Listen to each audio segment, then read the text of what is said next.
Please like, share, and subscribe. Wishing you happiness and good luck every day. Have you ever wondered how legendary investors like Warren Buffett seem to beat the market year after year?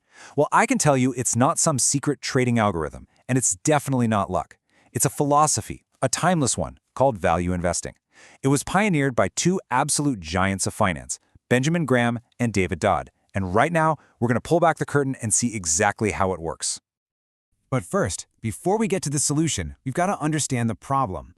And it's a problem every single investor faces, dealing with the wild, unpredictable, and, let's be honest, often totally irrational stock market. To really nail this idea, Benjamin Graham came up with this brilliant story about a guy named Mr. Market. Imagine he's your business partner, and every day he shows up at your door. He's a very emotional guy. Some days he's bursting with optimism, just euphoric, and he offers to buy your shares for some sky-high price. But then on other days, he's a total mess, panicking, convinced the world is ending, and he's practically begging you to take his shares for pennies on the dollar. So, the real question is, how do you work with a partner like that? You have to remember, Mr. Market runs on pure emotion. He doesn't care about logic, he's all about fear and greed. The real challenge, the real art of investing, is figuring out how to use his wild mood swings to your advantage without getting sucked into the chaos yourself. And that, right there, is where value investing comes in with such a simple, powerful answer. You see, you don't try to predict Mr. Market's moods. In fact, most of the time, you just ignore him. You treat his daily price quotes not as a measure of reality, but as an opportunity. You just wait, patiently, for him to have one of his meltdowns, because that's when the incredible bargains show up. It all boils down to this one beautiful principle. Price is what you pay, but value is what you get. The price? That's just Mr. Market's emotional outburst of the day. The value, what we call intrinsic value, that's what the business is actually fundamentally worth, based on its real assets and its ability to make money. The entire job of a value investor is to wait until that price is way, way below the real value. And that gap, that cushion between the low price you pay and the high value you're getting, is what Graham called the margin of safety. Think of it as your financial shock absorber. It protects you from bad luck, from your own mistakes, and from Mr. Market's continued craziness. And Graham wasn't kidding around here. He wasn't looking for a small discount. He wanted a margin of safety of at least 33%, and ideally a whopping 50%. So when you strip it all down, the goal is simple. You're trying to buy $1's worth of a real business for 50 cents. It's an idea so simple it's brilliant. But man, does it require discipline. So, how do you actually figure out what that dollar is really worth? All right, that brings us to the fun part, the how-to. This is the actual valuation method. And you'll see it's completely different from what you usually hear about. Instead of relying on risky guesses about the future, the Graham and Dodd method is built on a rock-solid foundation of what we know for sure, right now. And this is a really key difference. A lot of Wall Street analysis is based on trying to predict a company's profits 10, even 20 years from now. It's basically guesswork. A tiny error in your assumption can throw the whole thing off. The Graham and Dodd approach says, forget that. It grounds you in the present by breaking a company's value down into 3 distinct slices, ordered from the most certain to the most speculative. It's a really logical 3-step process. First, and most importantly, you figure out what the company's tangible stuff, its assets, are worth. Second, you calculate the value of the money it's making right now. And only then, after all that, and only in very specific cases, do you even think about paying for the hope of future growth. This framework really is the heart of the whole thing. You're building up the company's value layer by layer, almost like a cake. You start with the most solid, reliable base, and then you add the less certain pieces on top. Okay, so slice number 1, asset value. This is your bedrock. We're not talking about some accounting number on a spreadsheet. We're talking about the real-world cost to replace a company's physical assets today. So, for a car company, what would it actually cost to rebuild its factories, buy all the machinery right here, right now? That's its asset value. Then, you move on to the second slice, earnings power value. This is where you look at the cash the business is generating. But, and this is a huge but, you have to make one crucial assumption, that the company will have 0 future growth. Yeah, 0. It's a tough rule, but it forces you to be honest and value the business for what it is today, not for some rosy story about tomorrow. And that brings us to the final, most speculative slice, the value of growth. Now, a true Graham and Dodd investor almost never pays for this. Why? Because for most companies, growth actually destroys value. It costs more money to grow than the profits that growth brings in. The only time you'd ever pay for growth is when a company has a massive, sustainable competitive advantage, what Warren Buffett famously calls a franchise or a moat that keeps competitors at bay. Okay, I know what you're thinking. This all sounds smart, it sounds disciplined, maybe even a little pessimistic. But does it actually work in the real world? Well, lucky for us, the history books have a very clear answer. Oh yeah, it works. For nearly 100 years, study after study has shown that if you just mechanically buy portfolios of cheap stocks, you consistently beat the overall market. And here's the kicker. You do it with less risk. It's the best of both worlds. And of course, the ultimate proof is in the pudding. Just look at the careers of the super investors who learned this stuff directly from the man himself. This quote from the Roman poet Horace was on the very first page of Graham and Dodd's big book, Security Analysis, and it really is the soul of value investing. It's this deep belief in a concept called reversion to the mean. Basically, it's the idea that extremes don't last forever. Those super popular high-flying stocks of today, they'll eventually come back down to earth. And those beaten down, forgotten companies nobody wants, they have a chance to be great again. And all of this leads to maybe the most important takeaway of all. Being a great value investor isn't really about being a math genius. The formulas are simple. What it's really about, more than anything else, is having the right mindset, the right temperament. I love this baseball analogy from Buffett because it's just perfect. Think about it. In investing, you don't have to swing at every pitch. Mr. Market can throw you crazy, speculative pitches all day long. But you know what? There are no called strikes. You can just stand at the plate, holding your cash, and wait and wait and wait for that one perfect pitch. That one business you understand, that's on sale for a 50% discount. That's when you swing, and you swing for the fences. And so that's the fundamental question it all comes down to. Value investing forces you to pick a side. Are you playing the game of a market speculator, trying to guess which way the crowd's emotions are going to swing next? Or are you a business owner, focused on one thing and one thing only, buying a wonderful business for less than it's truly worth? Your answer to that question will define everything.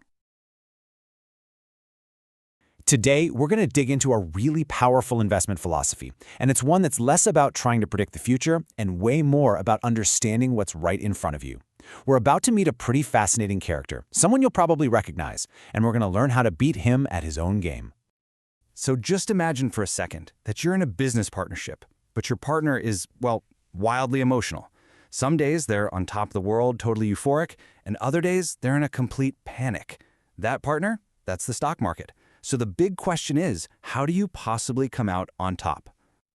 Okay, let's introduce you to the character at the very heart of this story. Because if you can understand him, you're going to understand the key to value investing. Benjamin Graham, who's basically the father of value investing, came up with this brilliant personification he called Mr. Market. Think of him like this. He's always there, every single day, knocking on your door, ready to buy your shares from you or sell you his. But here's the catch. His offers are almost never rational. And this right here is the absolute key. Mr. Market doesn't base his prices on the solid real-world value of a business. Not at all. He's a creature of pure emotion. Your job isn't to get swept up in all his drama. It's to take advantage of it. So if Mr. Market is so chaotic, how do you find any clarity in all that noise? Well, the answer is a radically, deceptively simple idea that sits at the core of value investing. This just lays it out so perfectly. On the one hand, you've got the price. That's what Mr. Market is feeling on any given day. It's totally emotional and volatile. But on the other hand, you've got the value. That's the underlying fundamental economic worth of the business itself. And the big secret is that these two things, they're often very, very different. This is such a great way to see the difference in approaches. You see, tons of investors get caught up in the short-term game, trying to predict Mr. Market's mood swings by looking at charts, that's our technical analysis, or by making these broad economic forecasts. But value investors, they take a completely different path. They focus on the long-term fundamental value of a business and just tune out all that daily noise. And here's the magic term for it: intrinsic value. It's this core idea that a company has a real, calculable worth that's based on its assets, its earnings, and its actual economic reality. Think of it like a detective figuring out what a company is really worth. And unlike the stock price, this number doesn't swing wildly with Mr. Market's mood. So it really all comes down to these three core beliefs. First, you just have to accept that Mr. Market is irrational. Second, you have to believe that every business has a real measurable value. And third, and this is the big one, the real secret to success is buying only when that market price is way below that real value. And that brings us to maybe the most famous concept in all of value investing. This is the one that really makes it all click. This quote from Graham is just everything. It's not about some complex algorithm. It's about a simple, unbelievably powerful idea. You do the work, you calculate what a business is actually worth, let's call it $1, and then you wait. You wait until Mr. Market, in one of his pessimistic fits, offers to sell it to you for just 50 cents. And that gap, that space between the $1 value and the 50-cent price, it has a name: the margin of safety. Now, this isn't just about making a profit. It's your built-in protection. It's a cushion. So if your calculations were a little bit off, or maybe the company hits a rough patch, that huge gap is what shields you from losing money. 50%. I mean, just let that sink in. That was Graham's ideal target. It's an incredible discount that makes your potential gain not only large, but just like he said, secure. It's the ultimate safety net. Okay, so the theory is really compelling. It's simple, it's logical, it makes a ton of sense. But, the real question is, does this stuff actually work in the real world? I mean, this is the question every rational person should be asking, right? Because a philosophy that just sounds great is totally useless if it doesn't actually deliver the results. Well, as it turns out, the evidence is pretty rock solid, and it comes from 3 different directions. We've got academic studies, we've got the real-world track records of entire investment firms, and then we have the almost legendary success stories of a group of individuals who follow this exact path. So let's look at the hard data for a second. For decades, academic studies have just mechanically sorted stocks by value metrics, things like a low price compared to their book value. And those portfolios of value stocks have consistently, and I mean consistently, beaten not only the market average, but also the so-called glamour stocks that everybody gets so excited about. Now, the first thing you're probably thinking is, wait a minute, higher returns have to mean higher risk, right? It's pretty much investing 101. But value investing completely turns that logic on its head. Okay, this is a classic story about Warren Buffett that just nails this point.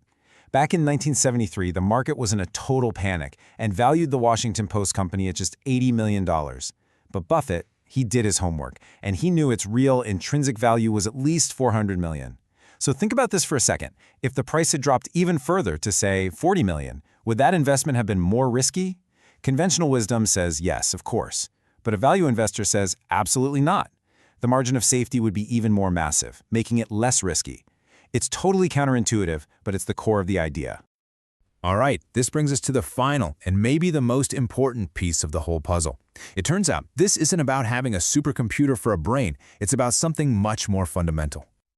See, success here is less about being a math genius and much more about your character, your temperament. It's all about how you behave when everyone else around you is either panicking or popping champagne. I absolutely love this analogy from Buffett. He says in the stock market, you don't have to swing at every pitch. There are no called strikes. You can stand there and watch hundreds, even thousands, of bad opportunities just float on by. You only have to swing once in a while when that perfect, easy-to-hit pitch comes right over the plate. So, it really all boils down to these 2 disciplines. First, you need the patience to just wait for that perfect pitch, that moment when a panicky Mr. Market offers you $1 for 50 cents. And second, you need the humility to admit what you don't know, and to only invest in businesses that you truly, deeply understand. And really, that's the final takeaway. The strategy is simple, the evidence is strong, but at the end of the day, it all comes down to temperament. Can you ignore the noise of the crowd, do your homework, and then just wait patiently for that one great opportunity? Your answer to that question, well, that's everything. All right, let's dive into one of the strangest, most persistent puzzles in the entire world of finance. It's this bizarre secret that for decades, the stocks that look the absolute worst on paper, the boring, the forgotten, the unloved, have often turned out to be the most brilliant investments. It just flies in the face of common sense, but the evidence, well, it's overwhelming. So I want you to really hang on to this question because it is the key to everything we're about to unpack. What if the real secret to great investing isn't about chasing the hot new thing, the stock everyone's talking about, but it's actually about digging through the bargain bin for the stuff everyone else has tossed aside? It sounds completely backwards, I know, but you're going to see the data is shockingly clear. You know, for as long as we've had good, reliable data, study after study has shown the exact same thing. Portfolios filled with cheap stocks, what we call value stocks, have consistently, and I mean convincingly, outperformed portfolios of those expensive or glamour stocks.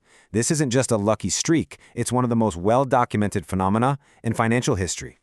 Now, in the world of finance, this is called an anomaly, and here's why that word is so important. The big theory, the efficient market hypothesis, basically says that opportunities like this shouldn't even exist. I mean, if everyone knows that cheap stocks do better, then rational investors should just pour money into them, right? The prices would go up, and poof, the advantage would disappear. But it hasn't. And that right there is the million-dollar question. It's the central mystery we're here to solve. If this is so obvious, so well documented, why does it keep working? Decade after decade?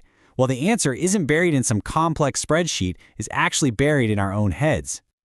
Okay, so to really get our heads around this, we've got to be clear about what we're talking about. What actually makes a stock a value stock versus a glamour stock? Let's break down the evidence. Okay, this is where your intuition just gets completely flipped on its head. On the right, you've got the glamour stocks, the ones everyone loves. They've got fantastic growth, amazing profits, the whole shebang. On the left, you've got the lowly stocks. They're slow growers, weak margins, kind of meh. So which group do you think produces better returns for investors? It's the boring ones, the ones on the left. Wild, right? And this gets at a really powerful force in the market called reversion to the mean. Think of it like gravity. Glamour stocks are often last year's superstars, riding this huge wave of good news and momentum. But trees don't grow to the sky. Eventually, these high flyers tend to fall back to earth, while the downtrodden, beaten-up stocks have this surprising habit of bouncing back. But really, at the end of the day, it all boils down to the price you pay. Value stocks are just plain cheaper relative to their business fundamentals, like their earnings or their sales. You're basically getting more company for your dollar because everyone is so pessimistic. With glamour stocks, it's the total opposite. You're paying a huge price, a premium, because everyone is expecting absolute perfection. This quote from Michelle Klarman just hits the nail on the head. It perfectly captures this whole idea. The data shows, plain as day, that actively looking for companies that look like they're in trouble has actually been a better way to invest than chasing after the ones everyone already agrees are excellent. And just when you think it couldn't get any weirder, there's another crucial layer to this puzzle: company size. Yep, over the long haul, smaller companies have generally outperformed their bigger, more established counterparts. This size effect often works together with the value effect. So you can imagine, a portfolio of small, cheap stocks has historically been a really potent combination.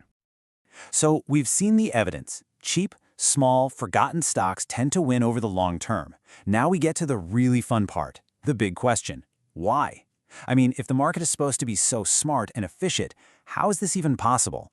Well, the answer isn't in the numbers. It's in the predictable, flawed behavior of people. The reason this whole thing works, the reason it keeps on working, isn't because the market is broken. It's because the people and the institutions that make up the market are, well, predictably irrational. We all have these systematic biases that cause us to collectively overpay for the exciting glamour stories and dramatically underpay for boring old value. And these biases, they don't just pop up randomly. They come from three pretty distinct sources. First, the rigid rules of big institutions. Second, the pressures on professional money managers. And third, the basic, hardwired human psychology that affects every single one of us. So let's start with the big guys, the institutions. First, you have policies. Some funds literally have rules against owning stocks in industries like tobacco. That automatically reduces the number of buyers, which can make those stocks cheaper. But the much, much bigger issue is just sheer size. If you're running a $10 billion fund, you simply can't put a meaningful amount of money into a $50 million company. It's like an elephant trying to pick up a pea. They are forced to ignore an entire universe of smaller stocks. Here is a perfect real-world example of this in action.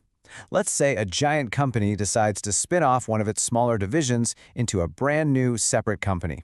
All the huge funds that owned the parent company now get a bunch of shares in this new tiny business. So what do? Well, since this new company is way too small to fit their rules or make a difference to their performance, they just sell it. They dump it. Not because it's a bad business, not because they've done any research, but simply because it's small. This creates this huge wave of selling pressure that has nothing to do with the company's quality, pushing the price down and creating a potential bargain for anyone paying attention. Okay, next up, the professional managers. These guys are worried about their careers. It is way safer to own the same popular stocks as everybody else. I mean, if you lose money owning Apple, well, so did everyone else. You just had a bad year. But if you buy some weird, unloved stock and it goes down, you look like an idiot. This leads to things like window dressing, where managers sell their losing stocks at the end of the year just so they don't have to show them on the reports to clients. And all that selling pressure? It makes cheap stocks even cheaper. And finally, we get to us, you and me. We're all wired with these psychological quirks. We've got recency bias. We just assume that what's been happening lately will keep happening forever. Winners will keep winning, losers will keep losing. And then there's this emotional taint. We just hate losing money, so we avoid stocks that have hurt us or others in the past, even if the facts have totally changed and they've become incredible bargains. Okay, so understanding all these biases is one thing. That's the theory. But how can we actually use this knowledge? Well, knowing why things get mispriced basically gives us a treasure map for where to go hunting for potential value. Let's look at where X marks the spot. So the first hunting ground is in the land of the obscure and the boring. You want to look where Wall Street isn't looking. We're talking about tiny companies that no analysts even bother to cover. We're talking about those corporate spin-offs that the big funds are forced to sell. Or just plain dull companies that have been making the same widget for 50 years. Less attention means less competition and a much better chance of finding a mispriced gem. Now, the second hunting ground. This one takes a bit more courage. You have to hunt where the news is bad. Investors are human. We run away from scary headlines about bankruptcy or lawsuits or struggling industries. But that panic, that overreaction to bad news, can push a stock's price way below its true value. This creates massive opportunities for anyone willing to look past the fear and do the real work. So now we've got a map, right? It's pointing us toward the boring, the obscure, and the downright undesirable. But before you run off and start hunting, there is one absolutely crucial thing you have to remember. And please listen closely, because this is the most important takeaway of all. Everything we've talked about so far is just about generating ideas. It's about creating a list of potential candidates to look at. This is a screen. It is not a complete strategy. The real work, the deep dive research, the valuation, figuring out if a company is truly a bargain or just a cheap piece of junk, that all begins after you found it. So we're going to leave you with this final thought. You now have a map to where opportunities in the market are often hiding in plain sight. But the real challenge, the final boss level, is turning that map inward. To start asking yourself, what psychological traps, what herd instincts, and what emotional baggage are shaping the choices that you make? Because answering that, that's the real key to becoming a smarter investor.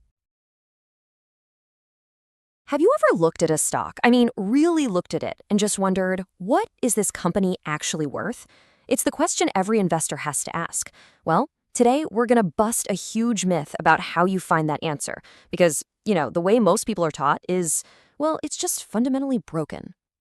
Right, let's just get straight into it. For value investors, this question is everything. It's the whole game, right? You're trying to buy something for less than its intrinsic value.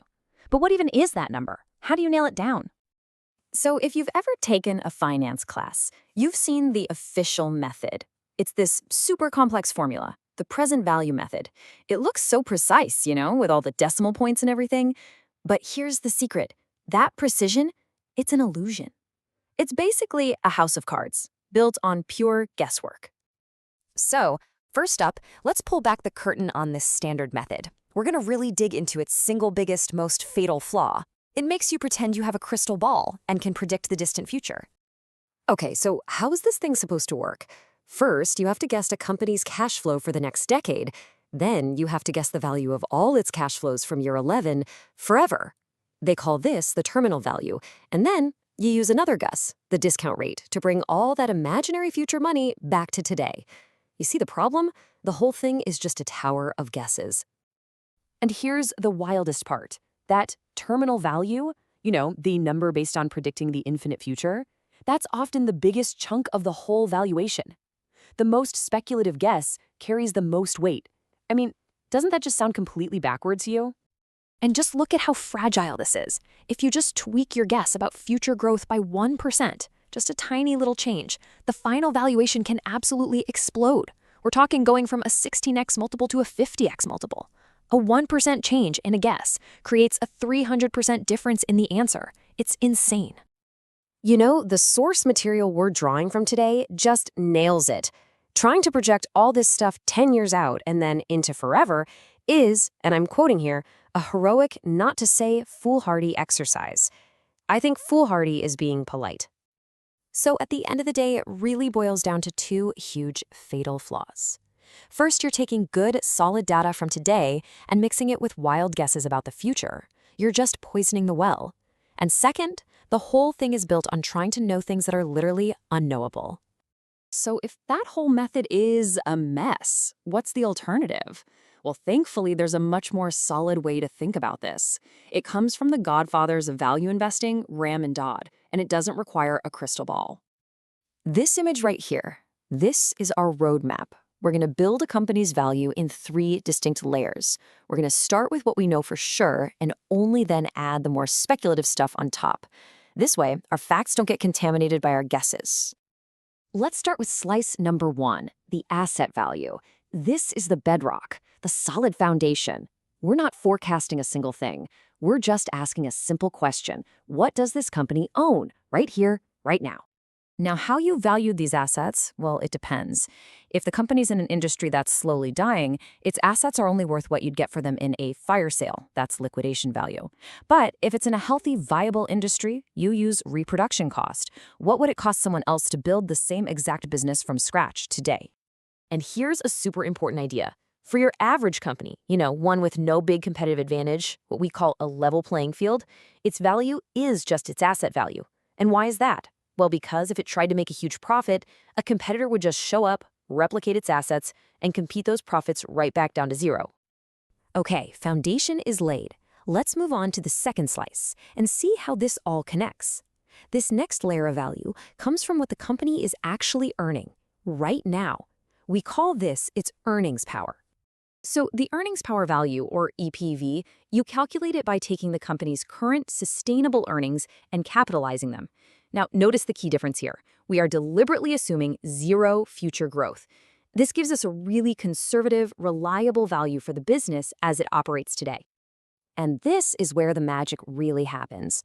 When you compare our first 2 layers, the assets and the earnings, you can basically diagnose the health of the business. If its earnings power is actually less than its asset value, that's a huge red flag. But if a company is earning more than its assets suggest it should, well, then you found something special. You found a franchise. So that gap, the space between what the company is earning and what its assets should be earning, that isn't just a number. It's the value of the moat. It's the brand, the patents, the secret sauce, whatever it is that protects it from the competition. And that finally brings us to our last, and let's be honest, our most speculative slice, the value of growth. This is the thing Wall Street is completely obsessed with. But it's also where investors get into the most trouble. Okay, now this next idea is probably the most important and maybe the most counterintuitive thing we'll talk about today. For most companies, growth creates no value for shareholders. Let me say that again because it's a big one. Growth often creates zero value. How is that possible? Well, think about it. Growth isn't free. It requires investment. For a normal company, the return it gets on that new investment just barely covers the cost of the capital it needed. The net gain for you, the owner, is zero. It's only when a company has that franchise, that competitive advantage, that it can invest in growth and earn returns above its cost. That's the only time growth actually makes you richer. So let's bring it all back together. Here's our finished framework. You build your valuation from the ground up. You start with a solid, tangible asset value. Then you add the value of its current competitive advantage, its earnings power. And only then, very, very carefully, do you think about paying for that last, most speculative piece, profitable growth, which, as we know, can only happen inside a true franchise. So, the next time you hear someone talking about a hot growth stock, you can ask the real question. Is this a true franchise creating real value with its growth, or is it just a company on a treadmill, running faster and faster but basically going nowhere for its owners? Answering that one question, that's the difference between smart investing and pure speculation. All right, today we're going to tackle a concept that's honestly at the very heart of finance. It's all about figuring out the true worth of an investment. We're talking about the present value of future cash flows. And really, it all comes down to this one simple but super profound question. How much is the future really worth? I mean, think about it. Is a promise of $1 next year the same as having a crisp dollar bill in your hand right now? The answer, of course, is a hard no. And understanding why, well, that's the key to smart investing. So, to really see this in action, let's frame this as a classic showdown. Think of it as a tale of two investors. Okay, so on one side, you've got investors who are just captivated by what the source material calls tenuous projections. You know the type. They get swept up in these amazing stories about a boundless future, usually for companies where profits are always like just around the corner. But then, on the other side, you have the value investor, and they demand current hard data. They're not interested in promises. They want to see proof of value right now in existing assets and real actual earnings power. So how does that value investor stay so disciplined? How do they cut through all that hype? Well, they use a surprisingly simple but incredibly powerful principle: the time value of money. You know, what's so great about this is how intuitive it is when you stop and think about it. A guaranteed dollar in your hand today, well, it's worth more than a guaranteed dollar you have to wait a year for. Why? It's simple. You can take that dollar today, invest it, and put it to work earning more money for you. That's an opportunity that's just gone if you have to wait. And this brings us to the more formal definition. The time value of money is basically this big idea that money you have right now is worth more than the exact same amount in the future. And it's all because of its potential to earn more. This is the bedrock principle that lets us compare money across different points in time. Apples to apples. Okay, but how do we actually calculate this? How do we turn this principle into cold, hard math? That's where we get into something called the discount rate. The whole process is called discounting. And honestly, the best way to think about it is like a financial time machine. It's the method we use to take all those payments you're promised in the future and pull them back to the present day so you can see what they're really worth right now. And here is the engine of that time machine. The whole thing is built on two absolutely crucial variables: R, which stands for the rate of return, and T, which stands for time. Let's break those down real quick. So first up, we've got R, the rate of return. This is the return an investor demands before they'll commit their cash to an investment. You'll also hear it called the discount rate or the cost of capital. But basically, R is the part of the equation that accounts for things like inflation, risk, and just the plain old opportunity cost of giving up your money today. And then you've got T for time. This one's easy. It's just the number of years you have to wait until you get paid.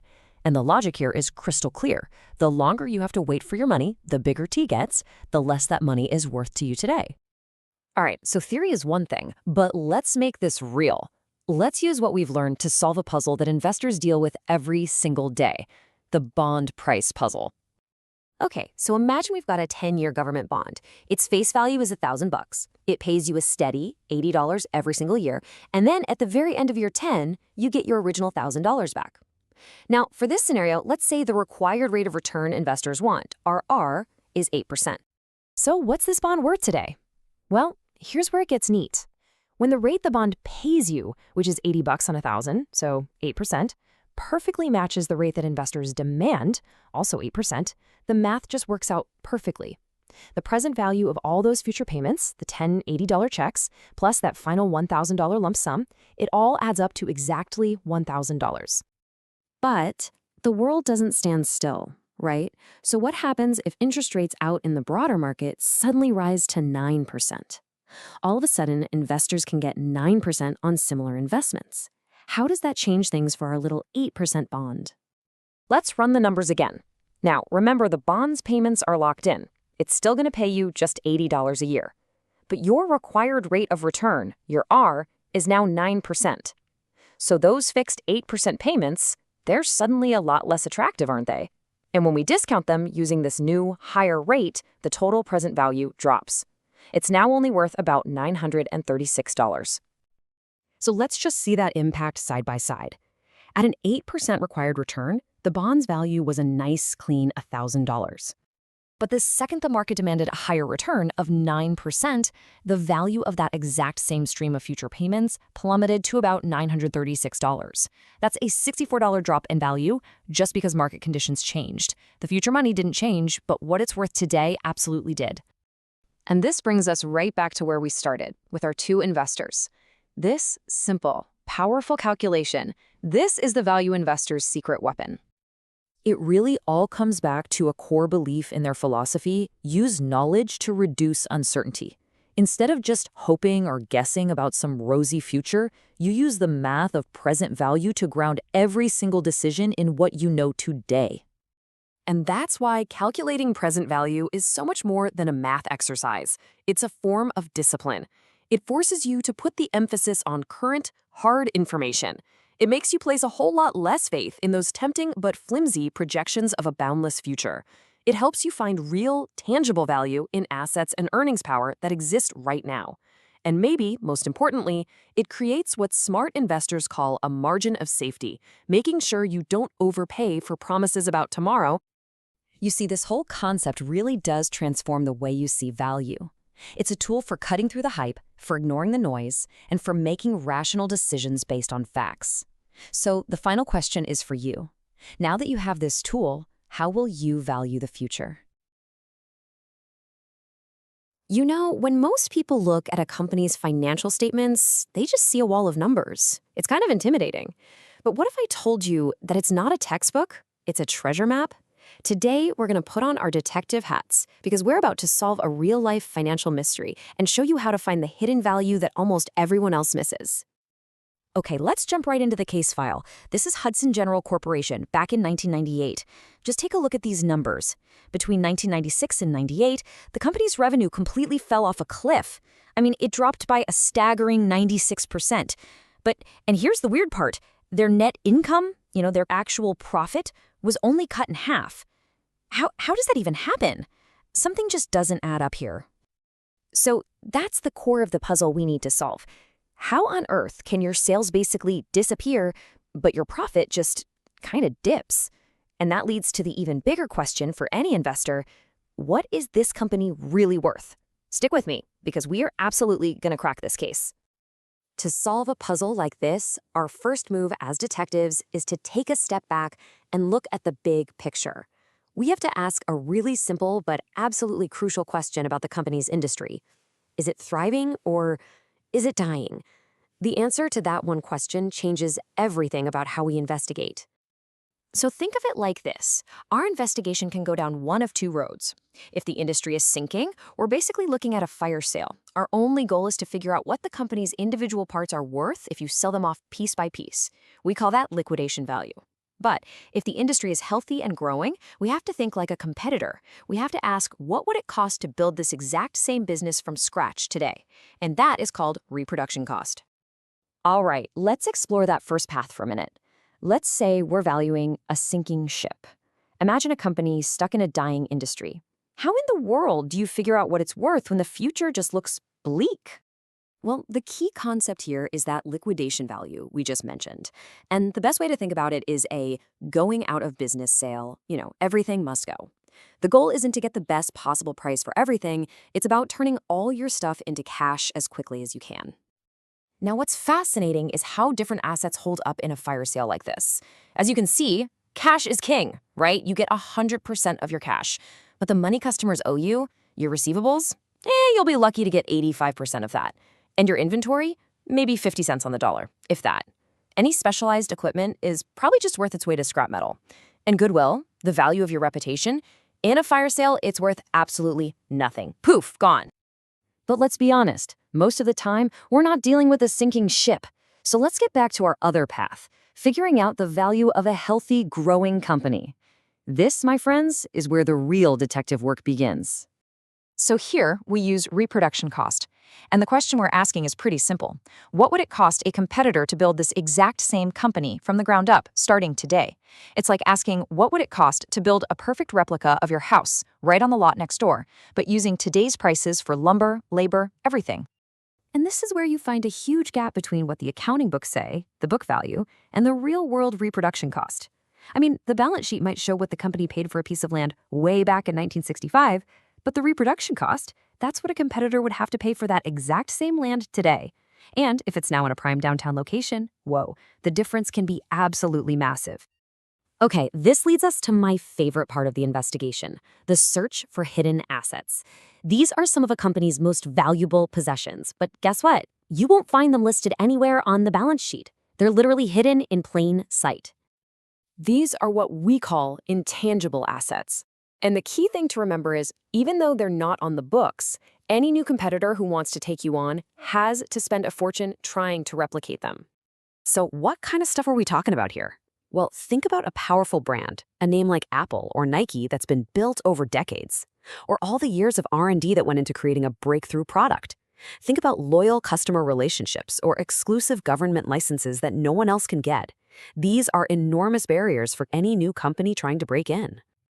This quote about Coca-Cola just says it all, doesn't it? A massive chunk of Coke's value isn't in its factories or its secret formula. It's in the brand. It's in that name. Like the quote says, how else can a company make billions of dollars selling tinted sugar water? That is the incredible power of a hidden asset. Okay, so we've got our detective toolkit. We know we need to look for reproduction cost, and we know to hunt for those valuable hidden assets. Now let's go back to the scene of the crime, Hudson General's bizarre financial statements. Let's solve this thing. So it turns out the answer to our whole puzzle wasn't on the main income statement at all. Nope, it was buried deep inside a subsidiary called HLLC. And what was the hidden asset? It was a portfolio of incredibly valuable long-term contracts with major airlines and airports. That's where the real value was hiding the whole time. So how do we value it? Well, luckily, a major clue was left for us. We just have to follow the money. See, a big airline, Lufthansa, actually bought a piece of that subsidiary, HLLC. And the price they paid implied that the entire subsidiary was worth about $130 million. So from there, the math is pretty simple. We take Hudson's remaining 51% stake, we add the cash they got from the sale, and then we tack on their other net assets. And when you put all those pieces of the puzzle together, you get an intrinsic real-world value for Hudson General of $137.3 million. And here it is, the final reveal. At that time, the stock market, Wall Street, valued the entire company at just $88 million.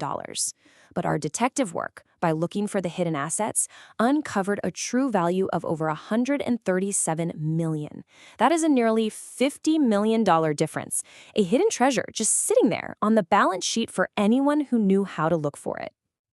So the next time you look at a company's financials, don't just see a wall of numbers. Remember the case of Hudson General and ask yourself, what hidden value is waiting for me to discover? What treasure is hiding in plain sight? It's a funny thing in business. Some companies just seem to print money, right? Year after year, they're on top. But then you have other companies, maybe with even better products, and they just vanish. So what's the deal? That's the puzzle we're digging into today. Seriously, it's one of the biggest questions in all of business. I mean, we've all seen it. You've got these permanent winners, companies that dominate for decades. And then you've got the flashes in the pan, the temporary successes that just fade away. So what's the secret sauce? What separates the two? Well, the answer comes down to this really powerful idea called the business franchise. Okay, to really get a handle on this, let's start with a simple story, a little fable, if you will. Imagine this amazing company. Let's call it Top Toaster. So Top Toaster is crushing it. Every single year, like clockwork, it brings in $10 million in profit. Now, in the world of investing, a steady cash machine like that is incredibly valuable. So let's say investors look at it and say, okay, that income stream is worth $100 million. We'll call that its earnings power value, or EPV. Basically, they're willing to pay 10 times its yearly profit just to own it. Not bad, right? It's a seriously valuable business. But, and this is a huge but, here's the catch. Some smart entrepreneur is looking at this and doing some math. They figure out that to build a brand new copycat toaster company from scratch, the factories, the designs, the whole shebang, it would only cost them $40 million. Now think about that for a second. You can spend $40 million to get something that the market says is worth $100 million. That is an absolutely massive incentive. It's basically a giant neon sign flashing free money. And, well, an opportunity like that is like blood in the water for sharks. Someone is absolutely going to see those juicy profits and say, hey, I want a piece of that action. And just like that, new players jump into the toaster game. So all of a sudden, the market is flooded with new toasters. And what happens when there's more supply? Prices have to come down to move all that product. As prices fall, top toasters' profits get squeezed. Let's say they drop to $8 million.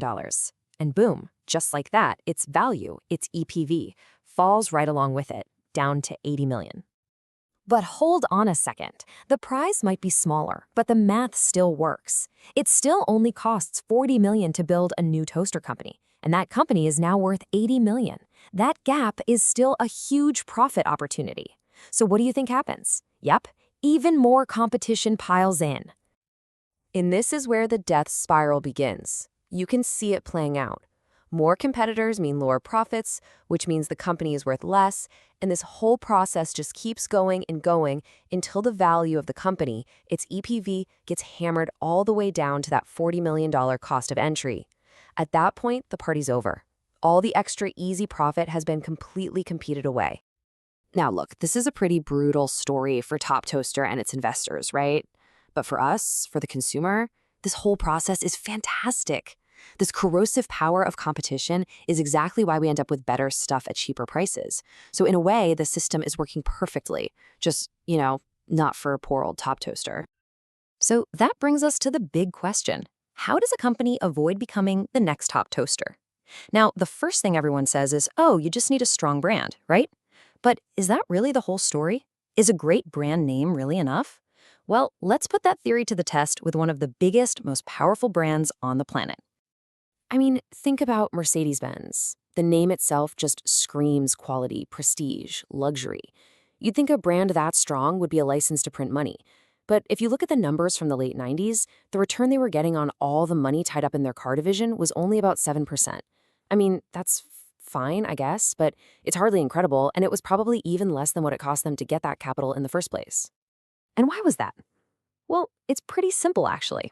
The luxury car market basically became another version of our sad toaster story. As soon as Mercedes was raking in the cash, what happened? Rivals like BMW and then later Lexus and Infiniti, they all jumped in. And here's the thing, they all made really good cars.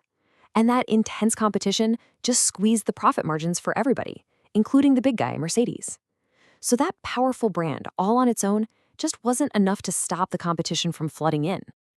Okay, so if a world-famous brand isn't the silver bullet, then what is? What's the real secret here?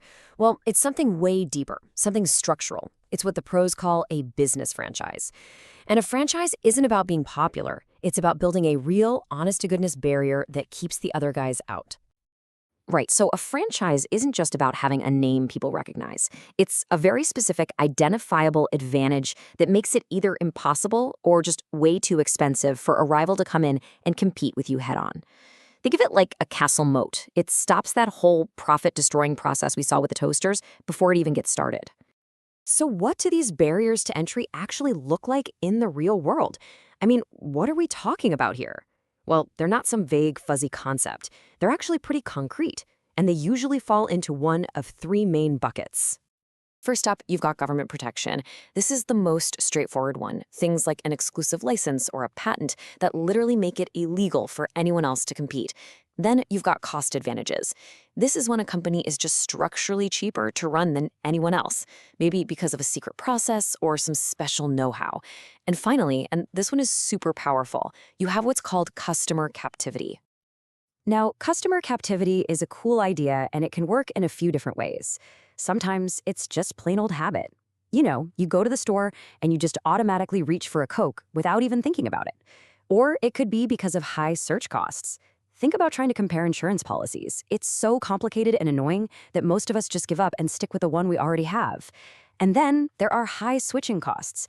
Just imagine you're a big company trying to change your entire payroll software. The cost, the hassle, the risk, it's just not worth it. That creates a massive barrier for any new competitor. But among all these different advantages, there is one that really stands head and shoulders above the rest. It's the most durable, the most powerful of them all. And it's created by a very special combination of two key ingredients. And here it is. The ultimate franchise comes when you combine economies of scale with customer preference. Now, economies of scale just means the more you make of something, the cheaper it is to make each one. But here's the key. You have to combine that with a dominant market share. Just being big isn't enough. You have to be the #1 choice in a market where your size gives you a massive cost advantage. Let's make this real. The textbook example of this is Intel with their microprocessors. I mean, for decades, they've had this iron grip on the market, something like 90% market share. Everybody else was just left fighting over the leftovers. So think about what that 90% share lets them do. They have these gigantic costs for research and development, right? But they can spread those costs over a massive number of chips. This means they can afford to outspend all their rivals on designing the next best thing, which of course helps them keep that massive market share. It's this beautiful, powerful, self-reinforcing cycle. And if you're a smaller competitor, it's almost impossible to break into. All right, so let's wrap this up with the big takeaways. First, and this is crucial, competition will always eat away at high profits if there's nothing to stop it. Second, having a famous brand is nice, but it is not a shield. It won't protect you on its own. Third, a real lasting advantage comes from a structural barrier, what we've been calling a franchise. And finally, the holy grail, the most powerful franchise of all, is when you combine the cost advantages of massive scale with being the dominant player in your market. And that really leaves us with a great question to chew on. As you go about your day, just look around. Look at the stuff you buy, the services you use, and ask yourself, which of these companies are just fancy, well-branded toasters waiting for competition to arrive? And which ones have a real, unshakable franchise? Once you start looking for it, you'll start seeing it everywhere. And the answers might really surprise you. Thanks for tuning in. When you think of the most powerful companies in the world, what pops in your head? Chances are you're thinking of a bunch of famous brands, right? We see their logos everywhere, we use their stuff, and we kind of associate them with quality and success. But what if that powerful brand name isn't the golden ticket for an investor that we all think it is? Let's get into it. I mean, we all know the power of a great brand. It's the reason you'll happily pay more for a certain kind of coffee or a specific car or a particular t-shirt. It's like this unspoken promise of quality or maybe a bit of status. And it's not just about the price tag.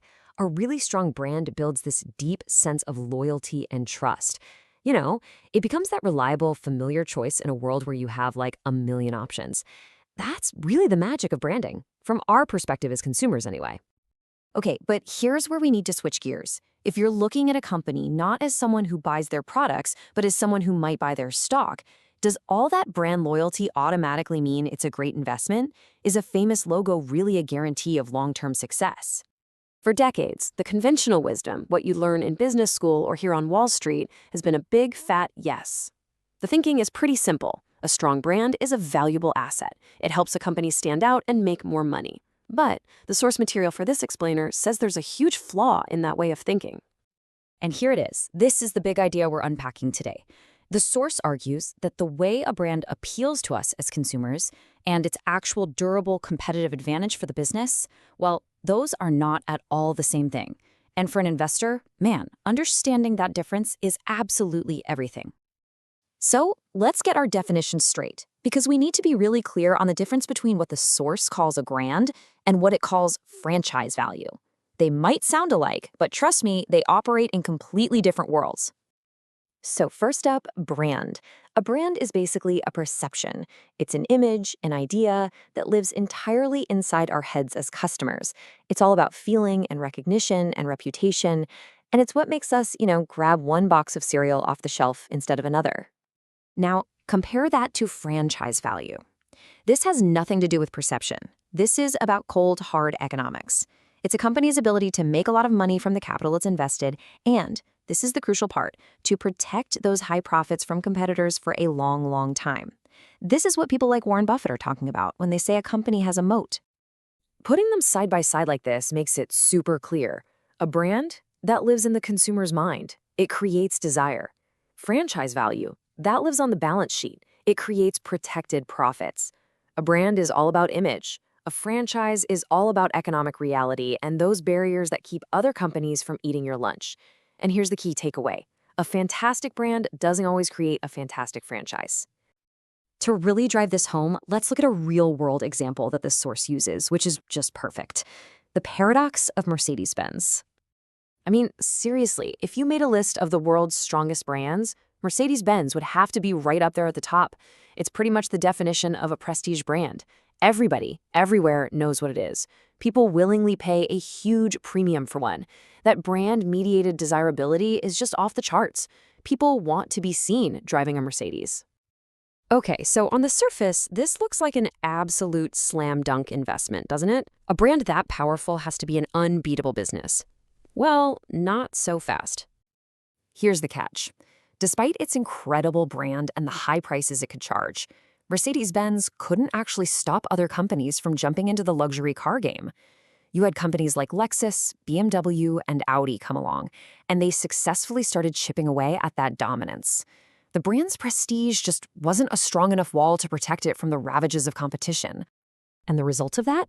For years, the company struggled to turn that world-famous brand into the kind of consistently high profits that define a real franchise. It had a stellar brand, for sure, but not a stellar franchise value, because that durable competitive advantage just wasn't there. That's the heart of the paradox. So what's the big lesson here? What does this all mean for us? Well, it really comes down to the difference between being a true investor and just being a gambler. The source really puts it bluntly. It says if you buy a company's stock just because you recognize the logo and you like the brand, without really understanding the economics of the business, you're not really an investor. You're a punter. You're just taking a flyer, I guess, and hoping for the best. So this leads us to the investor's mindset. Yeah, step one is to identify the brand. That's the easy part. But the real work starts at step two. You have to dig in and understand where its franchise value actually comes from. And then, step three, you have to really assess if its competitive advantages, its moat, are real and sustainable. The big question you have to ask is, does this brand create a real barrier to competition, or is it just a pretty face? And that leaves us with a really fascinating question to think about. When you look at all the famous brands around you today, from the big tech giants to the stuff you buy at the grocery store, which of them have a true protected franchise? And which ones, kind of like the Mercedes-Benz example, just look the part? The answer to that question, well, that's the difference between being a smart investor and just another punter. You know this can. We've all seen it. It's in pretty much every garage, every workshop, probably under your kitchen sink right now. It's WD-40. It's simple, it's everywhere. It's just unsick stuff. But what if I told you that this humble little blue and yellow can is actually one of the most perfect, most impenetrable business fortresses in the entire economy? Yeah, I know. Let's dig into this because it's fascinating. So you got to ask yourself, right? How does a company with basically one product, a product that's been around for decades, not just get by, but absolutely crush it, generating these incredible profits year after year, almost like competition doesn't even exist? Well, the answer is a masterclass in business strategy. And here's where the plot really thickens. Get this. There are no patents protecting WD-40. The formula isn't some locked-away, super-duper secret. Any decent chemical company, a Dow, a DuPont, they could probably figure it out and copy it tomorrow. So, if anyone can make it, why isn't everyone making it? Okay, let's start with our first big clue, the number 40%. That was WD-40's return on equity back around 1998. Now what that means is, for every single dollar the shareholders had in the business, it was spitting out 40 cents in profit. That is just an insanely high number, especially for a company that had almost no debt. It's like a giant blinking sign telling us something really, really special is going on here. So to really understand this fortress, we first have to get a feel for the treasure it's protecting. And believe me, this thing is a treasure chest. It's not a one-time thing. It is a consistent, reliable, money-making machine. I mean, just look at these numbers from the late 90s. The company's profit margins are consistently fat and happy. But here's the wild part.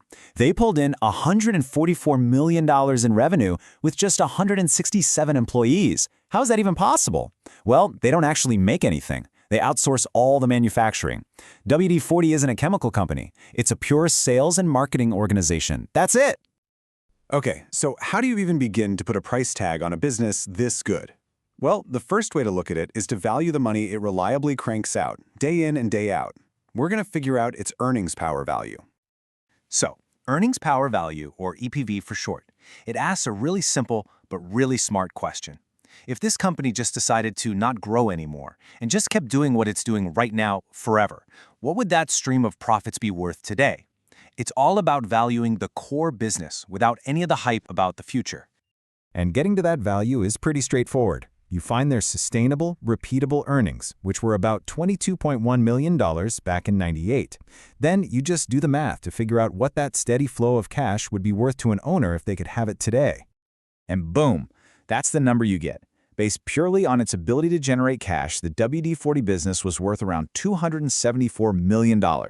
Now, tuck that number away in your brain. That's the value of the engine. Now, let's look at this from a completely different direction. Okay, so let's flip the script. Instead of thinking about what the business earns, let's imagine we wanted to build a competitor from scratch. What would it really cost to build our own fortress to compete with WD-40? You see, when you look at a company's official books, you see its physical stuff, factories, trucks, inventory. But for a brand like WD-40, that is such a tiny piece of the puzzle. The real cost to compete means building the massive, invisible assets they've spent decades creating. The brand name that everyone on the planet knows and trusts, and the distribution network that puts that can within arm's reach of basically everyone. Just think about it. If you were going to start a competing company, yeah, you'd have to spend a little on factories and inventory, but the huge, overwhelming majority of your cost, we're talking like 2/3 of your entire investment, would be trying to build a brand that people trust and then fighting to get your product onto store shelves. That is an invisible moat that WD-40 has been digging for over 50 years. And here's the bottom line. When you add up the cost of the physical stuff and a pretty conservative guess for what it would take to build that brand and distribution, you'd have to sink about $180 million into this project just to get your foot in the door. Okay, so let's put our two big numbers together. The business's earnings power is worth $274 million, but it would only cost about $180 million to reproduce it. That gap, that difference between the two, that is the value of the franchise. That's the value of the fortress itself. So let's talk about the walls of this fortress. These right here are the invisible walls that protect WD-40. First, people just know it and they trust it. I mean, think about it. Are you really going to risk buying some weird off-brand you've never heard of just to save, what, 30 cents on a can you might buy once every couple of years? Of course not. That hesitation is a powerful barrier. Then, you add in their massive marketing scale, and the fact that the whole market just isn't big enough to get a corporate giant like Procter & Gamble interested, and you've got yourself an unbeatable fortress. And this little table just lays out the brutal reality for any challenger. Let's say you're the new guy. You have to invest that massive $180 million bucks, and you have to sell your product at a discount to get anyone to even try it. But even if you manage to grab a quarter of the market, which would be a huge success, the math shows you'd still be losing money. Meanwhile, WD-40, with its scale and brand, could just match your lower price and still be profitable. It is a game you just cannot win. And on top of everything else, the demand for this stuff is rock solid. It's a consumer staple. This quote from the source material just says it all, doesn't it? People are always going to need to fix squeaky things. It doesn't matter if the economy is booming or busting. And that makes those earnings incredibly reliable and predictable. So now we get to it, the ultimate reward, the superpower you get for building such an amazing, impenetrable fortress. It's the true sign of a genuinely great business, pricing power. Because their customers are so loyal, and because the price of a can is so low to begin with, WD-40 can raise its prices and people just don't care. They don't lose customers. And look at the insane impact on their profits. A tiny, little 5% price increase, we're talking about a few cents, flows almost straight to the bottom line, boosting their net income by 20%. A 10% price bump, a mind-boggling 40% jump in profit. This is the financial superpower of the fortress. And that right there is the whole story. The magic isn't the secret sauce inside the can. It's the brand, it's the distribution, it's the scale, all working together to form this fortress. And the ultimate power of that fortress is the ability to charge what you want, turning a simple, cheap product into one of the most profitable engines in business history. So it really makes you wonder, doesn't it? If a simple can of lubricant can be this powerful economic fortress, what other everyday products are out there, hiding in plain sight? You know, the chewing gum, the ketchup, the razor blades, what other unbeatable business models are we walking past every single day? So here's a question for you. Can a classic, by-the-book value investor ever actually fall for a high-flying tech stock? I mean, it sounds kind of crazy, right? Like mixing oil and water. Well, today we're going to put that exact idea to the test with one of the greatest growth stories of all time, Intel. Let's put on our value investing glasses and see if we can uncover the hidden truth. You know, in the investing world, it's always felt like there are these two rival camps. On one side, you've got the value investors. You can think of them as the detectives, poring over balance sheets, looking for hard assets, reliable earnings, and always a margin of safety. Then, on the other side, you have the growth investors. They're the visionaries, right? They're chasing a great story, huge market potential, and the promise of a brilliant future. And for a long time, these two worlds were seen as completely separate. And this is where Intel comes in. This is the paradox. I mean, if you had to pick the poster child for a growth stock in the 20th century, you couldn't do much better than Intel. It was all about the future, all about innovation and crazy expansion. So by any traditional measure, it should have been totally off limits for a value investor. And just look at the scale of this growth. It's insane. And this chart, it's logarithmic. That's just a fancy way of saying that every single step up you see here is a 10-fold increase in sales. This wasn't just growth, it was a straight-up explosion. Now, if you're a value investor trained to avoid hype, a chart like this just screams speculative bubble. So where on earth could the value possibly be? Okay, so how do we solve this puzzle? Well, it turns out the world of value investing didn't just stand still. It evolved. And a new framework came along with two critical rules. Rule number 1, growth on its own can actually be bad. It only creates real value when it's happening inside a strong, protected business, what we call a franchise. And rule number 2, even if the growth is fantastic, you can't be a sucker and overpay for it. And here's the holy grail, the dream scenario for this kind of investor. You pay a fair price for the business as it is right now, and you get all that incredible future growth for free. All right, so to crack this case, we're going to look at Intel through 3 different lenses. First, we'll uncover its hidden assets. Then we'll check out its earnings engine. And finally, we'll see how you could get its growth for free before we deliver our final verdict. First up, lens 1, the hidden assets. This is all about digging deep to find out what a company really owns beyond what the official books tell you. So if you just look at the standard numbers, what you see is a problem. This chart shows the market-to-book ratio, and for most of its life, the market was pricing Intel at 2, 3, even 4 times the value of its assets on paper. Now, if you're a traditional value investor, you see this, and red flags go up everywhere. It just looks way too expensive. But, and this is a huge but, what if the books are wrong? What if we're not seeing the whole picture? Think about research and development. Standard accounting just treats it like a regular expense, like paying the light bill.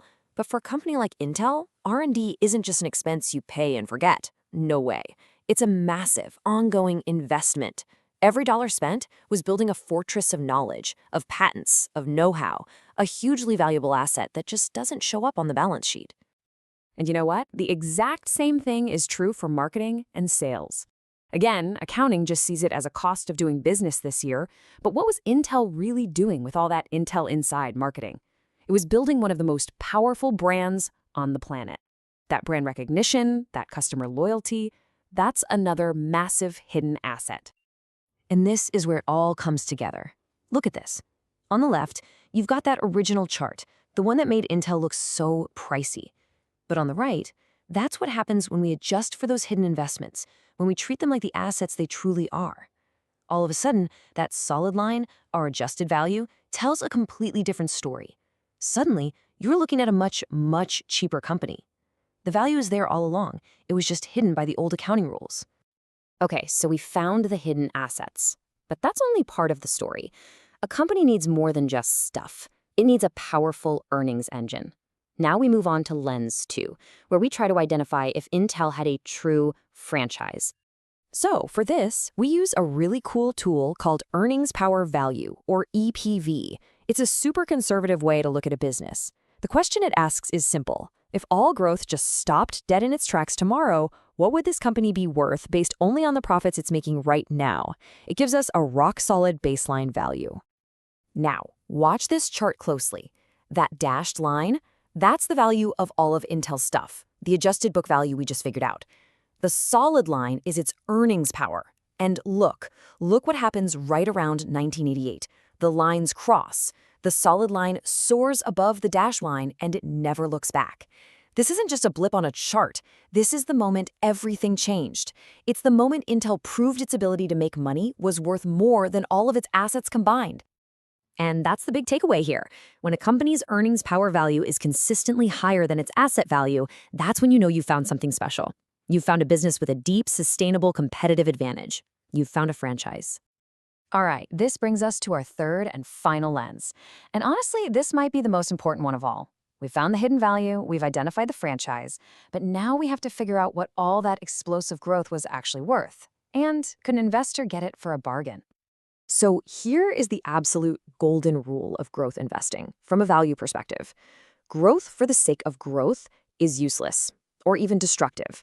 It only creates real value when a company proves that every time it invests a dollar to get bigger, it can get more than that dollar back in profit, after accounting for all its costs. It's not about getting bigger, it's about getting bigger profitably. Okay, I know this matrix looks a little intimidating at first glance, but trust me, the idea behind it is actually pretty simple. Across the top, you have how profitably the company is investing its money, and down the side, you have how fast it's growing. The numbers in the middle, that's the magic multiplier. That's how much value that growth is adding on top of the company's base value. So let's just plug in the numbers for Intel back in the early 90s. Its return on its investments was really good, about 1.5 times its cost. That puts us in column B. And its growth rate, it was high, so that puts us in the bottom row. And boom, where they meet? Right there at 2.00. What that means is Intel's growth was so valuable, it literally doubled the company's base value. Think about that. You're getting a 100% bonus just from the growth alone. That's an incredible margin of safety. Okay, let's put it all together. All three lenses, it's time for the final verdict. Was there truly a value opportunity in the ultimate growth stock? The answer is a resounding yes. Absolutely. Using this framework, you can see clear periods where Intel was a fantastic buy for a value investor. In 82, again in 86, and one more time in 88. The stock market was selling Intel for a price that was at or even below our calculated value of its real assets. If you bought in then, you were paying a fair price for the stuff the company owned, and you were getting that amazing franchise and all of its future growth for free. So, at the end of the day, what does this all tell us? It tells us that that old story of two warring tribes of investors, it's just not the whole picture. When you have the right framework, the lines get blurry. A value investor can see the real, tangible value being created by growth. The tale of two investors really can become one. So we've used this incredible framework to peel back the layers on a tech giant from the past. But it leaves us with a really important question for today. Which of today's high-flying growth stocks, the ones everyone says are too expensive, might actually be hiding its true value right now, just waiting for an investor with the right lens to see it? Ask just about any business owner what their number one goal is, and I bet 9 times out of 10, you'll hear one word: growth. More sales, bigger teams, higher revenue. I mean, it's the holy grail of business, right? But what if I told you that's not the whole story? What if some growth, even when you're making a profit, is actually a terrible idea? Wow, this one sentence it stops you in your tracks, doesn't it? It sets up this fascinating paradox. How can the very thing that looks like success, getting bigger, actually make a company and its owners poorer? And that's exactly what we're going to dig into. So let's dive headfirst into this growth paradox. We really need to get our heads around how two companies, both growing their sales and profits, can wind up in completely different universes. One creating incredible value, and the other, well, basically digging itself into a hole. I mean, this feels like an obvious question, doesn't it? Of course more money is better. But the reality is a little more nuanced than that. It turns out that earning more money actually comes at a price, and sometimes that price is just way too high. Okay, so this brings us to the real price of growth. And it's not about working harder or being more ambitious. It's about the cold, hard numbers. To really figure out if growth is good or bad, you have to look at what a company has to spend to actually get there. Think about growth like a two-sided coin. The good news is the shiny side we all see. You get bigger, you earn more money, simple. But there's this flip side that we often just ignore. You have to invest money to support all that new growth. You need more factories, more inventory, more people, more everything. And that investment capital is definitely not free. To figure this out, we need to get a handle on a key metric. Let's start with return on capital, or ROC. The easiest way to think about it is like a company's financial report card. For every single dollar it plows back into the business, how much profit does it spit out? Is it an A-plus student, earning, say, 20 cents on the dollar? Or is it barely passing, earning just a few pennies? And here's the other crucial piece of the puzzle, the cost of capital, which we'll just call R. Look, every company needs money to run and to grow, and that money has to come from somewhere, either investors who expect a return or lenders who charge interest. So R is basically the interest rate the business has to pay on all the money it uses. It's the price of fuel for the company's engine. Okay, so now we've got our two main characters on the stage. Return on capital, which is what we earn, and cost of capital, which is what we pay. The relationship between just these two numbers creates three totally different scenarios that decide a company's fate. And this brings us right back to the million-dollar question. When does chasing growth become a really, really bad decision? Well, it all comes down to a simple comparison of the two numbers we just defined. Take a look at this table. Seriously, this lays out the entire idea in one shot. In all three scenarios, the company is earning a respectable 16% return on capital. The only thing that changes is its cost of capital. And you can see it right away. When the cost is higher than the return, you destroy value. When they're equal, it's a wash. But when the cost is lower than the return, that's where the magic happens. Let's zoom in on this first scenario, because this is the one that feels completely backward. Imagine you're borrowing money at a 20% interest rate to fund a project that only pays you back 16%. You are literally losing 4 cents on every single dollar you invest. So the faster you grow, the more money you borrow and invest, and the faster you absolutely torch the value of your company. It's like trying to fill a bucket with a hole in it by just pouring in water faster. It doesn't work. Okay, now for the middle ground, the neutral scenario. Here, your cost of capital and your return are perfectly matched, both at 16%. You invest $1, you pay 16 cents for that dollar, and you earn 16 cents back. The thing is, the original owners don't see any of that profit. It all goes to pay back the new investors and lenders. The company gets bigger on paper, sure, but its actual value doesn't budge. It's just spinning its wheels. And finally, we get to the holy grail. This is where growth becomes an incredibly powerful force for good. Here, you're paying just 14% for your capital, but you're earning 16% on it. That 2% difference, that spread, is pure, unadulterated profit for the existing owners. In this situation, you want to grow as fast as you possibly can. Every dollar you pour into the business generates a surplus. This is good growth. So the big takeaway here is that growth by itself isn't good or bad. It's just a multiplier. It's an amplifier. If a business has great underlying economics, earning more than its capital costs, growth makes it even better. But if it has bad economics, growth just makes everything worse faster. This matrix really puts it all together visually. Think of it this way. Moving from left to right along the top, a company is getting more profitable. Its return on capital is getting higher and higher compared to its cost. Then, moving from top to bottom, the company's growth rate is speeding up. And you can see, to get those huge value multipliers down there in the bottom right corner, you need both. You need to be super profitable and growing super fast. Just doing one without the other never has the same explosive impact. This all leads to one final, really critical question. If the whole secret is just earning a higher return than your cost of capital, how on earth does a company do that year after year without a bunch of competitors rushing in and ruining the party for everyone? So what's the secret? What kind of company has this superpower to consistently generate these high returns? It's not about having a hot product for a year or two. We're talking about something that lasts, something durable. And the answer is wrapped up in this single, powerful idea. Value isn't created by just any old growth. As this says, it's created by growth within the franchise.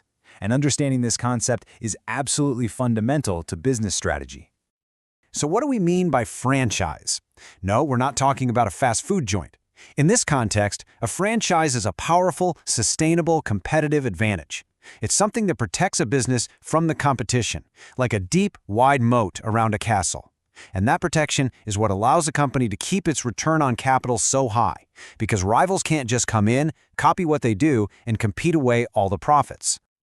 Think about Intel back in its heyday. Its franchise was designing and manufacturing the best computer chips on the planet. They owned that market. So any growth inside that core business, making more chips, better chips, created just an enormous amount of value because their return on capital was through the roof. But when they tried to grow in other areas where they didn't have that deep moat protecting them, well, that growth was far more likely to destroy value than create it. So the takeaway here is pretty clear. Not all growth is created equal. The next time you see a company that's just obsessed with growth at all costs, ask yourself a question. Are they investing inside their franchise, where the returns are protected, or are they just getting bigger for the sake of getting bigger? The answer to that question will tell you everything you need to know about whether they're creating value or destroying it. So look around.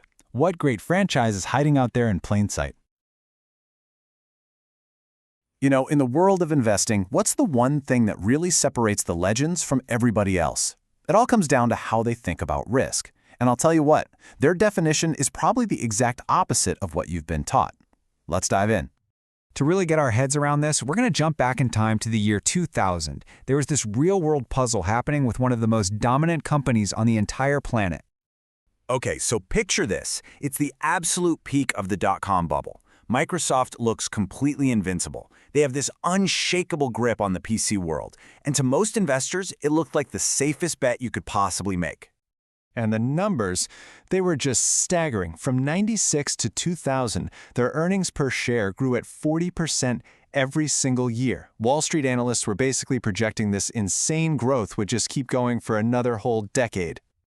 But here was the catch. The stock price was so high that it was basically priced for a decade of pure perfection.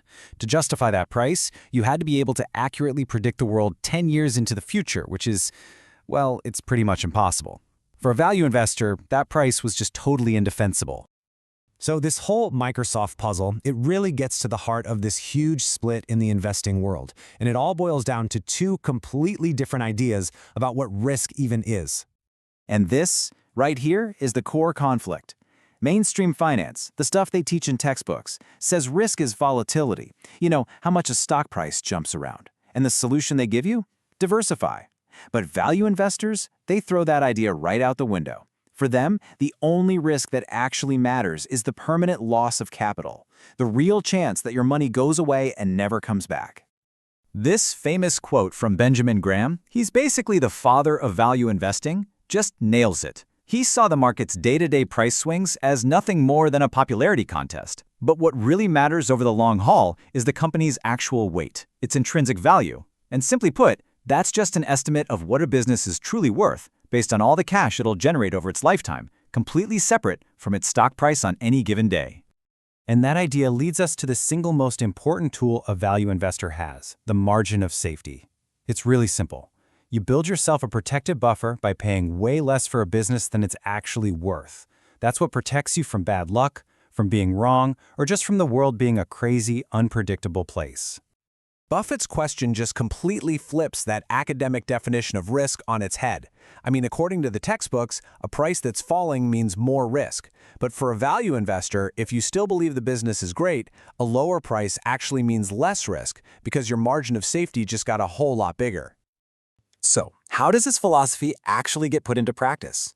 Let's take a look at the toolkit value investors use to manage risk, which, let me tell you, goes way beyond just diversifying your portfolio. This is not just about buying cheap stocks. It's more like a multi-layered defense system for your money. It's about how you think, how you check your own biases, and how you build your portfolio. And rule number one is super simple. Only play games where you know you have an edge.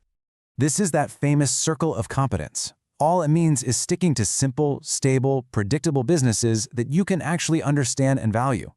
It also means having the discipline to just say no to those exciting, complex tech companies or biotech wonders if you don't truly get them inside and out. And beyond knowing your own limits, it's about owning things that don't all go up and down at the same time. You can think of it like owning both an umbrella factory and a suntan lotion company. The goal is to have a portfolio that's built for any kind of weather, where one part can be doing great even when another part is struggling. And before they even think about making a move, they challenge their own ideas hard. They check to see if insiders, the people who know the business better than anyone, are also buying stock. And most importantly, they ask the toughest question of all. Okay, if this is such a great deal, what am I missing? Why is the market giving this to me? But what happens when you go through this whole rigorous process and you come up with nothing? What do you do when it feels like the entire market is just wildly overpriced and there are no good bargains anywhere? This is where Buffett's famous baseball analogy comes in, and it highlights the single greatest advantage an individual investor has: patience. You don't have to swing at every pitch. In investing, there are no called strikes. You can just wait and wait and wait for that perfect pitch right down the middle of the plate. Okay, so you're committed. You're not going to swing at bad pitches. But if there are no good opportunities out there, what's your default move? Where does your money go while you wait? Well, this leads to two different paths. The purist, someone like Buffett, is perfectly happy to just hold cash. A growing pile of cash isn't a sign of failure, it's a sign of discipline in an overvalued market. But professional fund managers, they face what's called career risk. If they're sitting on cash while the market is soaring, they're going to lose their clients. So their pragmatic solution is often to just buy a simple index fund. They're basically saying, look, I'll just own the whole market until a real opportunity comes along. Now there's something that is absolutely crucial to understand here. Value investing isn't some single rigid strategy. It's not a formula you can just punch numbers into. It's much better to think of value investing as a kind of broad church. Everybody inside shares the same core beliefs, but how they actually practice their faith can look completely different from one person to the next. And the differences can be really stark. On one end of the spectrum, you have investors who are kind of like bargain hunters, sifting through damaged goods, looking for cheap stuff they can sell as soon as the price recovers. But on the other end, you have people looking for truly superior businesses to buy at a fair price and hold, well, forever. Portfolios can have hundreds of stocks or just a handful of concentrated bets. And this approach can scale up big time. It can be anything from buying tiny fractions of public companies on the stock market all the way to what Berkshire Hathaway does, which is having the resources to buy entire private businesses outright, just taking them completely off the market. But despite all these differences in style and how they do things, they are all united by a set of core beliefs. Every single one of them defines risk as the permanent loss of capital. They all believe that price and value are two very, very different things. And they are all absolutely committed to demanding that margin of safety before they put a single dollar to work. So, this all brings us to the ultimate question for you. When you think about your own financial future, what does risk really mean? Is it just those frantic little numbers squiggling across a screen every day? Or is it the real-world chance that you won't have the money you need for the things that truly matter? How you answer that question is the most important investment decision you will ever make. When you think of the world's greatest investors, Warren Buffett is pretty much always at the top of the list. But you might think his philosophy is some kind of secret, super complex formula. Well, the thing is, it's not. For decades, he's basically laid it all out in his annual letters to shareholders. So today, we're going to crack open his owner's manual and distill the core ideas that could literally change how you think about investing forever. And it all starts with a surprisingly sharp question. So Buffett has this great analogy. He often compares the stock market to a high-stakes poker game. And he says that for a lot of people, the way they approach it, actively trading day to day, is a really dangerous game. And in that game, he has one very, very pointed question for all of us. And boom, there it is. What he's really saying is that if you're treating the market like a casino, you're trading on hunches and hot tips, chances are you're the one who's at a massive disadvantage. You're the one who's going to lose. You're the patsy. But here's the powerful part about Buffett's thinking. He doesn't just leave you there. He offers you a way out. He gives you a completely different strategy to stop playing that dangerous game and instead start playing a much, much smarter one. And it all boils down to one profound mental shift. This is the absolute foundation of his entire philosophy. And it's so simple, it's almost deceptive. Right here, a stock isn't just a ticker symbol wiggling around on a screen. It is a piece of a business. When you buy a share, you are literally becoming a part owner of a real, actual company. The second you truly let that sink in, everything about how you see investing changes. See how that just completely reframes the whole game? You're no longer playing the market. You are allocating your hard-earned capital into a business, and you're expecting it to generate real value for you as an owner. And that leads to a crucial distinction. And this, right here, is the fundamental fork in the road. An investor's success is tied to the long-term performance of the business itself. A speculator's success, that's all tied to market moods, just hoping you can find someone else, another patsy maybe, to buy your stock for a higher price. As Buffett likes to say, one of these is not a financially fattening activity. Okay, so you've made the mental switch. You're a business owner now. What's next? How do you actually decide which businesses to buy? Well, Buffett has a really clear 4-part checklist he uses for what he calls his hunt. So these are basically his 4 big filters. First, is it a business you can actually genuinely understand? Second, does it have good long-term prospects, what he'd call a durable competitive advantage? Third, is it run by people who are both competent and honest? And then finally, the really critical last step, can you buy it at a price that makes sense? Let's dig into that first rule, because it's arguably the most important one of all. And that quote, it just screams humility, doesn't it? Buffett is not trying to be an expert in everything. In fact, a huge part of his success comes from being brutally realistic about the boundaries of his own knowledge. He calls this his circle of competence. I mean, think about it. He's built this massive fortune by sticking to what he understands, things like insurance, candy, newspapers, and actively avoiding areas he doesn't, like a lot of complex tech. The lesson for us is just so powerful. You don't have to be a genius, you just have to be honest about what you don't know. Stick to your knitting. All right, so let's say you've found a great business, and it's inside your circle of competence. Now we hit rule number 4, buying it at an attractive price. And to do that, you have to understand the absolutely crucial difference between a company's price and its actual value. Okay, this concept is huge. Intrinsic value is Buffett's best estimate of what a business is truly worth. Think about it like a farm. The price is just what someone's asking for the land today, but its intrinsic value, that's the total value of all the crops that farmer's going to produce for the rest of its life. Getting a handle on this is really what separates investing from just guessing. You know, this whole idea of value brings up something that trips a lot of people up. Most people on Wall Street talk about value and growth investing like they're 2 opposing religions. Buffett just says that's fuzzy thinking. For him, they're joined at the hip. Growth is simply one part of the equation when you're trying to calculate a business's value. That's it. So once you've got that estimate in your head, your number for what the business is really worth, you bring in the margin of safety. This just means you demand a discount. If you think a business is worth $1, you don't pay $1 for it. Nope. You wait until you can buy it for, say, 70 cents, maybe 60. That gap between the value and the price, that's your protection against being wrong, against bad luck, against all the crazy stuff you can't predict. This is an idea he got straight from his mentor, the legendary Ben Graham. And for Buffett, it is the absolute bedrock of everything.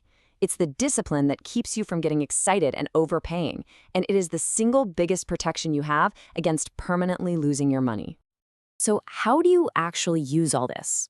Well, to explain it, Buffett uses this brilliant analogy, also from Ben Graham.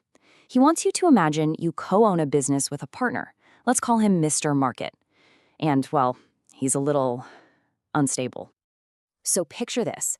Every single day, Mr. Market shows up and yells a price at you. He'll either buy your shares or sell you his at that price. Some days, he's totally euphoric and offers you a crazy high price. Other days, he's panicked and depressed, and he's willing to sell you his shares for pennies on the dollar. The secret is, you don't have to do anything. You can just ignore him. Or, when he's in a panic, you can take advantage of his foolishly low prices. For the true investor, his mood swings are your opportunity, not your problem. And thinking this way, it just completely turns the normal idea of risk on its head. See, in finance class, they'll tell you risk is volatility. That means if a stock price falls a lot, it's suddenly riskier. To Buffett, that is just absurd. Risk isn't a wiggly line on a chart. Risk is the chance that you permanently lose your capital. So for him, when the price of a great company drops, the risk doesn't go up, it goes down because it lets him buy that great business with an even bigger margin of safety. Okay, so this brings us to the final and honestly maybe the most profound piece of the puzzle. It's about a massive evolution in Buffett's own thinking. It's a lesson he freely admits he was a slow learner on, and it really came from his longtime partner, Charlie Munger. See, when he was starting out, Buffett was all about what he called cigar butt investing. Yeah, you heard that right. The idea was to find a lousy business that was so ridiculously cheap, it was like finding a soggy cigar butt on the street with one last free puff left in it. It's kind of gross, but you get the profit. But what he learned the hard way is that those cheap, mediocre businesses, they usually cause more headaches than they're worth. So he gradually shifted his focus to finding truly excellent, wonderful companies and being willing to pay a fair price for them. And that right there, that single sentence basically sums up a lifetime of investment wisdom. The quality of the business you own is what matters most. A great business will just keep compounding your wealth for years and years, while a mediocre business, even if you got it for a bargain, will always be a struggle. And here's why that's so true. If you own a piece of a truly wonderful business, time is your best friend. It just allows that company's value to grow and grow. But if you own a mediocre business, time is your enemy, constantly working against you, eroding whatever small advantage you thought you had in the beginning. So, when you boil it all down, the message from Buffett's owner's manual is crystal clear. Stop being a stock picker, start being a business owner. Think about the quality of the business, understand its true value, and then have the discipline to wait for the right price. So the question isn't what stock is going to go up tomorrow. The real question is the one you see right here. So, what if you could see the true value of a company when pretty much everyone else is missing it? We're going to unpack an incredible investment playbook from the legendary Mario Gabelli that does exactly that. It's a strategy for finding a company's hidden worth. You know, to really get our heads in the right space, let's start with this classic line from Warren Buffett. It's a super simple but powerful idea, right? It's way better to find a great business to invest in, a good boat, than to kill yourself trying to fix a leaky one. Just keep that idea in your back pocket because it's the key to this entire strategy. All right, so to really get why this strategy was such a game changer, we have to understand the problem investors were up against. Basically, the old treasure maps for finding value in the stock market, they just stopped working.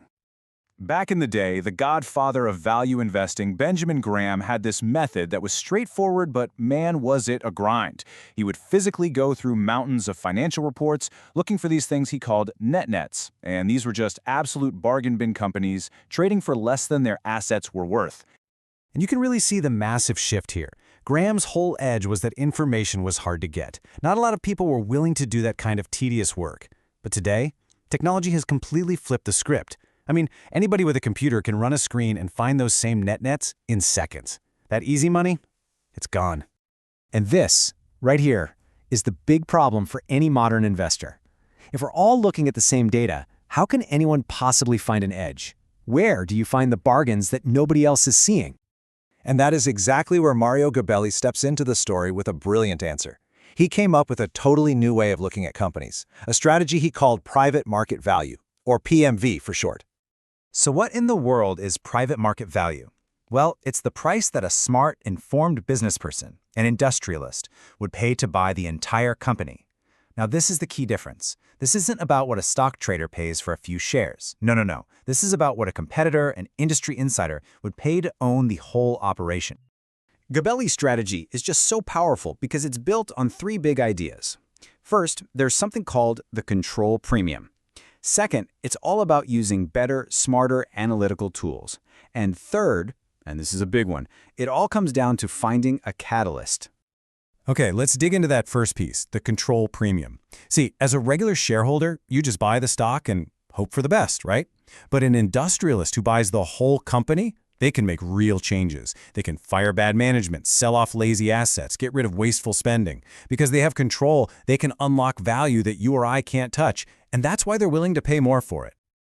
The second big innovation is looking past the normal accounting numbers. Gabelli totally got that formal accounting rules, GAAP, can sometimes hide a company's real value. So instead of obsessing over reported earnings, his approach zeroes in on tangible, real-world operating stats, things you can actually count, like how many subscribers a media company has, or how many rooms a hotel chain owns. So here's a quick and dirty example of how that works. Let's say wireless company A, with 500,000 subscribers, just got bought for $300 million. A little bit of quick math tells you that's about $600 per subscriber. So now, if we're looking at company B and it has 200,000 subscribers, we can guess its private market value is somewhere around $120 million, no matter what its stock is trading at today. See how that works? But look, just finding a cheap company isn't the whole game. It could stay cheap forever. That's where the third and, frankly, most crucial piece comes in. The catalyst. The catalyst is that something, that events, that change, that finally forces the rest of the market to wake up and see the value that you've already found. And these catalysts usually come in two flavors. First, you've got your specific catalysts. These happen inside a single company. Maybe the founder retires or a new CEO comes in, or they sell off a big division. And then you've got your environmental catalysts. These are the huge shifts that change an entire industry, things like government deregulation, a disruptive new technology, or a huge wave of mergers. Okay, enough with the theory. How does this actually play out in the real world? Let's dive into two really cool case studies where Gabelli used this exact PMV playbook and got some pretty spectacular results. So our first case study is this company called General Housewares. And on the surface, it was a pretty boring business. It made kitchen gadgets. Doesn't exactly scream huge opportunity, does it? Well, when Gabelli really started digging into the numbers, he found something incredible. The company's actual business divisions, they were making a really healthy $29 million in earnings. But then, look at where that money was going. A jaw-dropping $25.9 million was just being sucked up by corporate overhead. Almost all the profit was just disappearing into corporate fat. So Gabelli asked that classic PMV question. What would an industrial buyer do? Well, they'd buy the company and slash that overhead to bits. He calculated that a smart buyer could get a potential yearly return, what investors call a capitalization rate, of over 25%, just by cutting costs. For a kitchenware company, that's unbelievable. And what do you know? The catalyst showed up. A corporate raider got a seat on the board and started pushing to sell the company. And of course, an industrial buyer, seeing the exact same potential Gabelli did, snapped it up for $28.75 a share, way higher than its previous price. Boom, hidden value unlocked. All right, our second case, telephone and data systems, or TDS, shows a completely different kind of hidden value. TDS was what's called a holding company, which just means its main assets were its big ownership stakes in other public companies. Now this is where things just get completely bonkers. Back then, you could buy one share of TDS for $116, but, and get this, if you just added up the market value of the public stocks that TDS owned, it came out to $162 per share. The market was literally saying the entire company was worth almost 30% less than the sum of its easily priced publicly traded parts. It makes no sense. This was a classic sum of the parts situation. Gabelli saw that buying a share of TDS was basically like someone offering to sell you a dollar bill for just 71 cents. It was this massive opportunity just sitting there in plain sight, waiting for some kind of catalyst to close that insane gap. So after all that, what's the one big thing you should take away from this? It really all boils down to a major shift in how you think. The lesson of private market value is this. Stop thinking like a short-term stock trader, just watching prices flicker up and down on a screen. Instead, start thinking like an industrialist. You have to ask yourself, what would a smart operator pay for this whole business, and what would they do with it once they owned it? And that really just leaves us with one last question. A question for you. If you put on this PMV lens and look around today, what companies do you see that are being totally misunderstood by the market? Where is that hidden value? Whether it's in corporate bloat or overlooked assets, just waiting for the right catalyst to come along and set it free. All right, let's talk about an investment philosophy that basically flips everything you've ever been told right on its head. We're diving into a strategy that's not about spreading your bets far and wide, but about intense focus, deep knowledge, and just unshakable conviction. You've probably heard this famous line from Mark Twain. Well, it's the absolute bedrock of the strategy we're breaking down today. You know, in a world that just screams diversify, diversify, diversify at you from every corner, this is the ultimate contrarian statement. It says, forget scattering your money and your attention. It's time to concentrate them. And yeah, that's the million-dollar question, isn't it? I mean, we're all taught from day one that spreading your money around is the only safe, prudent way to invest. So how on earth could putting all your eggs in just a few baskets possibly be a recipe for success, let alone a way to manage risk? It sounds kind of crazy. Well, to answer that, we have to really dig into what this one basket strategy is all about. And we need to meet the legendary, and you could say pretty unconventional investor who absolutely mastered it. Okay, what's so powerful about this is how it reframes the whole idea of safety. See, conventional wisdom tells you that diversification is your safety net for all the things you don't know. But this strategy, it argues that knowing something inside and out is the only real safety net. It's a huge shift from trying to manage your ignorance to actually leveraging deep, hard-won expertise. The man behind all this is Glenn Greenberg. And get this, he wasn't some finance whiz kid. He was an English major. He actually taught school for a while before even thinking about business school. This, slightly unusual path gave him a really healthy skepticism of Wall Street's groupthink, especially after he saw the market crash in 73-74. He watched all these so-called can't-miss stocks just completely crater. And he learned a vital lesson. Following the crowd can be totally catastrophic. The only real safety was in your own research and your own conviction. So he took that skepticism and channeled it into his firm, Chieftain Capital Management, which he built with his partner John Shapiro. And they built it around this deceptively simple 3-step playbook. So let's break it down. Concentrate. Buy good companies and buy them cheap. It sounds so simple, right? It's almost a cliche. But the incredible discipline and the sheer rigor behind each and every one of these steps, well, that's what led to their absolutely extraordinary returns. So let's start with concentrate. At their firm, they wouldn't even consider buying a stock unless they were willing to put a minimum of 5% of their entire fund into it. Think about that. That forces an unbelievable amount of discipline. You can't just take a little flyer on a stock you kind of like. Your entire portfolio is tiny, maybe 8 to 10 names total. This means you have to do just exhaustive, all-in research before you buy a single share, because every single decision has a massive, massive impact. Okay, so what kind of company actually earns that level of conviction? Well, a good one, in Greenberg's book, is basically a fortress.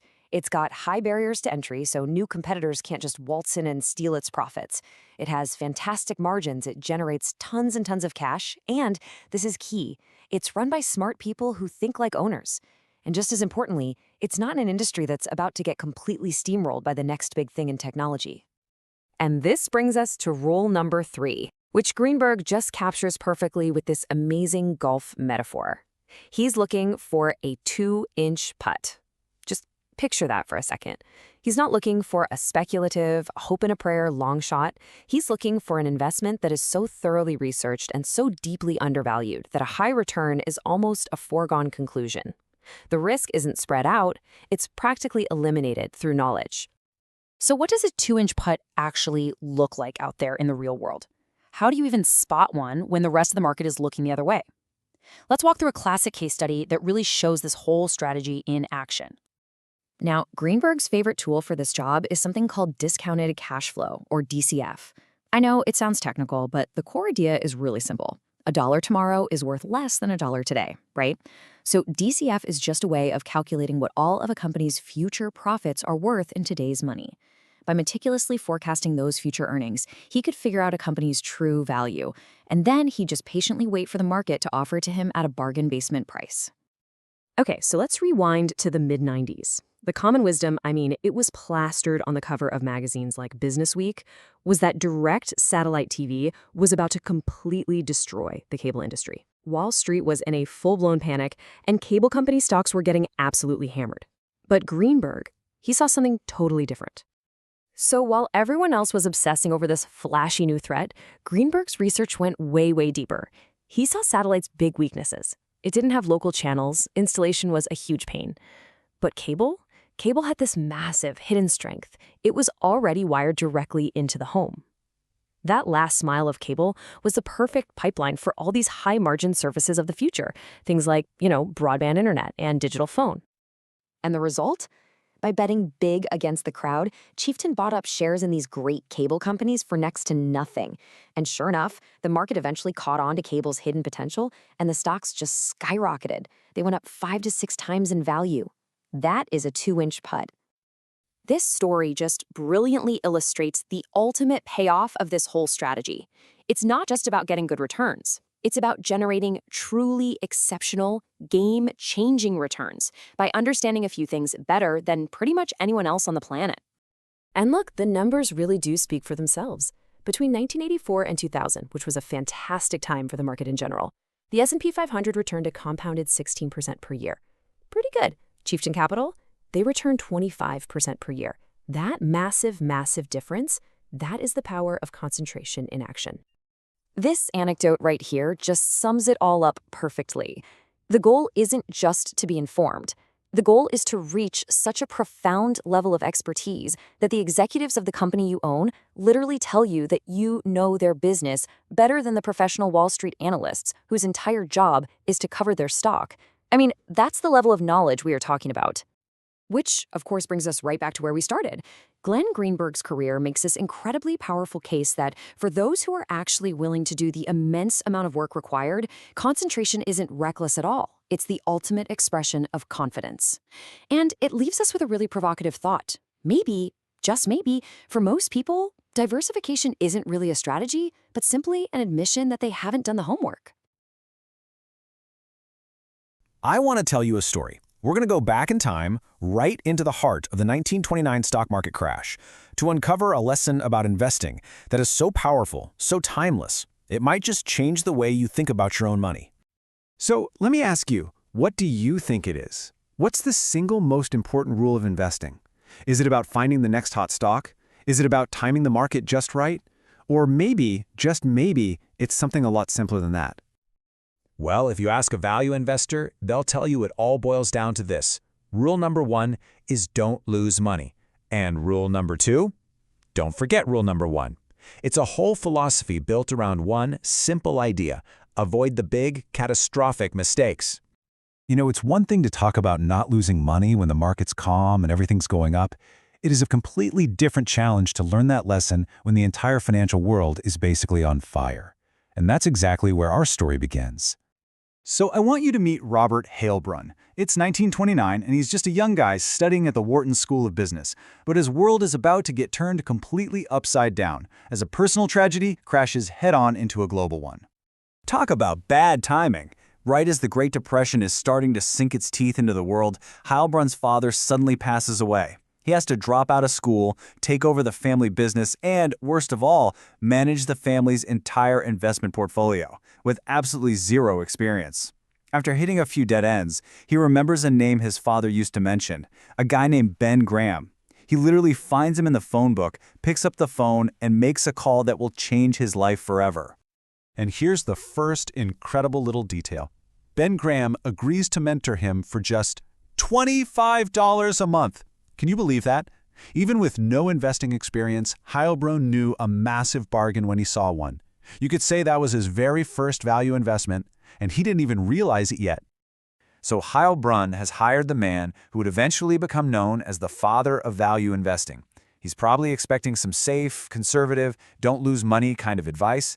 What he gets instead is, well, it's shocking. It's a lesson that will be burned into his memory for the rest of his life. Okay, so take a look at this.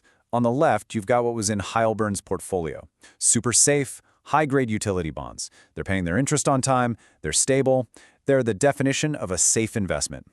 Then, look at the right. This is Graham's recommendation. Sell all that safe stuff and buy bonds in a company called Fisk Tire and Rubber, a company that was literally, officially bankrupt. Heilbrunn, as you can imagine, was completely baffled. He says to Graham, "But my utility bonds, they're good securities." And Graham's reply, "Oh, this is just brilliant." He says, "Exactly. And they will never be worth more than they are today." In that one sentence, he taught him the huge difference between a good company and a good investment. Those safe bonds, they had zero upside. The bankrupt bonds, though, if Graham's math was right, they had massive potential. This idea was so radical, so completely insane for the time, that when Heilbrunn went to his broker to actually make the trade, the firm flat out refused. They told him they were a high-class firm and that they wouldn't tarnish their reputation by dealing in what they called bankrupt paper. It just shows you how far outside the box Graham was thinking. Well, Heilbrunn had to find another broker, but he got the trade done. And what happened? The Fisk Tire bonds paid off, precisely, to the dollar, just as Graham had calculated. That one single shocking experience was all it took. Heilbrunn was sold. He knew he was learning from a true master. So that was lesson 1. But this is where Heilbrunn's journey gets really interesting. He shifts from being just a paying client to a real hands-on student. See, Graham didn't just give him tips. He taught him a craft, a way of thinking. He taught him how to become a value hunter. Graham put him to work. First, he made him become an investigator, doing the real legwork, visiting companies, talking to people, digging up information that wasn't in any report. Second, he taught him to forget the hype and focus on the balance sheet, what a company is truly worth. And third, he hammered home the discipline of buying damaged goods, but only when the price was an absolute bargain. And let me give you a perfect classic example of this whole philosophy in action. It involves one of the most famous hotels in the world, the Waldorf Astoria in New York City. So during the Depression, things got so bad that the Waldorf couldn't even fill its rooms. Its bonds went into default. Everyone panicked and started selling them off for just 30 cents on the dollar. For most people, that was a disaster. For Ben Graham, panic meant one thing: opportunity. But wait, it gets even better. Because the price was so low, you could actually go to a bank and get a loan against the bonds themselves. So check this out. You could buy a $1,000 bond for $300, get a loan from the bank for $250, meaning your actual cash out of pocket was only $50. $50. The potential upside was just astronomical. And the result? Well, you can probably guess. A few years later, the economy started to recover and the bonds were repaid in full. Not just the $1,000, but all the back interest they had missed too. That is the damaged goods principle in a nutshell. It was never about glamour. It was always about the numbers.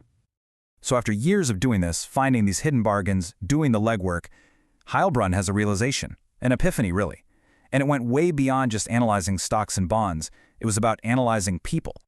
He started to really reflect on his journey. He'd learned from the absolute master, Ben Graham. He knew how to find value where nobody else was even looking. And he asked himself a very simple but very powerful question. Where is the absolute best place I can possibly put my money? And the answer that came back to him wasn't a stock, it wasn't a bond, it was the people. He realized the greatest investments he could ever make were in the handful of master investors he knew and trusted. His mentor, Ben Graham, another of Graham's students, Walter Schloss, and a brilliant young man from Omaha named Warren Buffett. And that decision, that powerful insight, led Heilbronn to what is arguably the single most fundamental lesson in all of investing, a concept that Warren Buffett still talks about constantly to this day. It's called the circle of competence. And the idea is really simple, but man, is it hard to put into practice. It means you only invest in things you truly, deeply understand. And, this is the most important part, you have the humility to admit what you don't know. It's about being brutally honest with yourself about where the edge of your knowledge is and having the discipline to stay inside it. And this is where Robert Heilbronn becomes a true genius. See, he became a good investor, a very competent one, but his real masterstroke wasn't just in picking stocks, it was in accurately judging his own abilities. He knew that as a part-time investor who was also running a family business, he could never match the full-time dedication of masters like Graham and Buffett.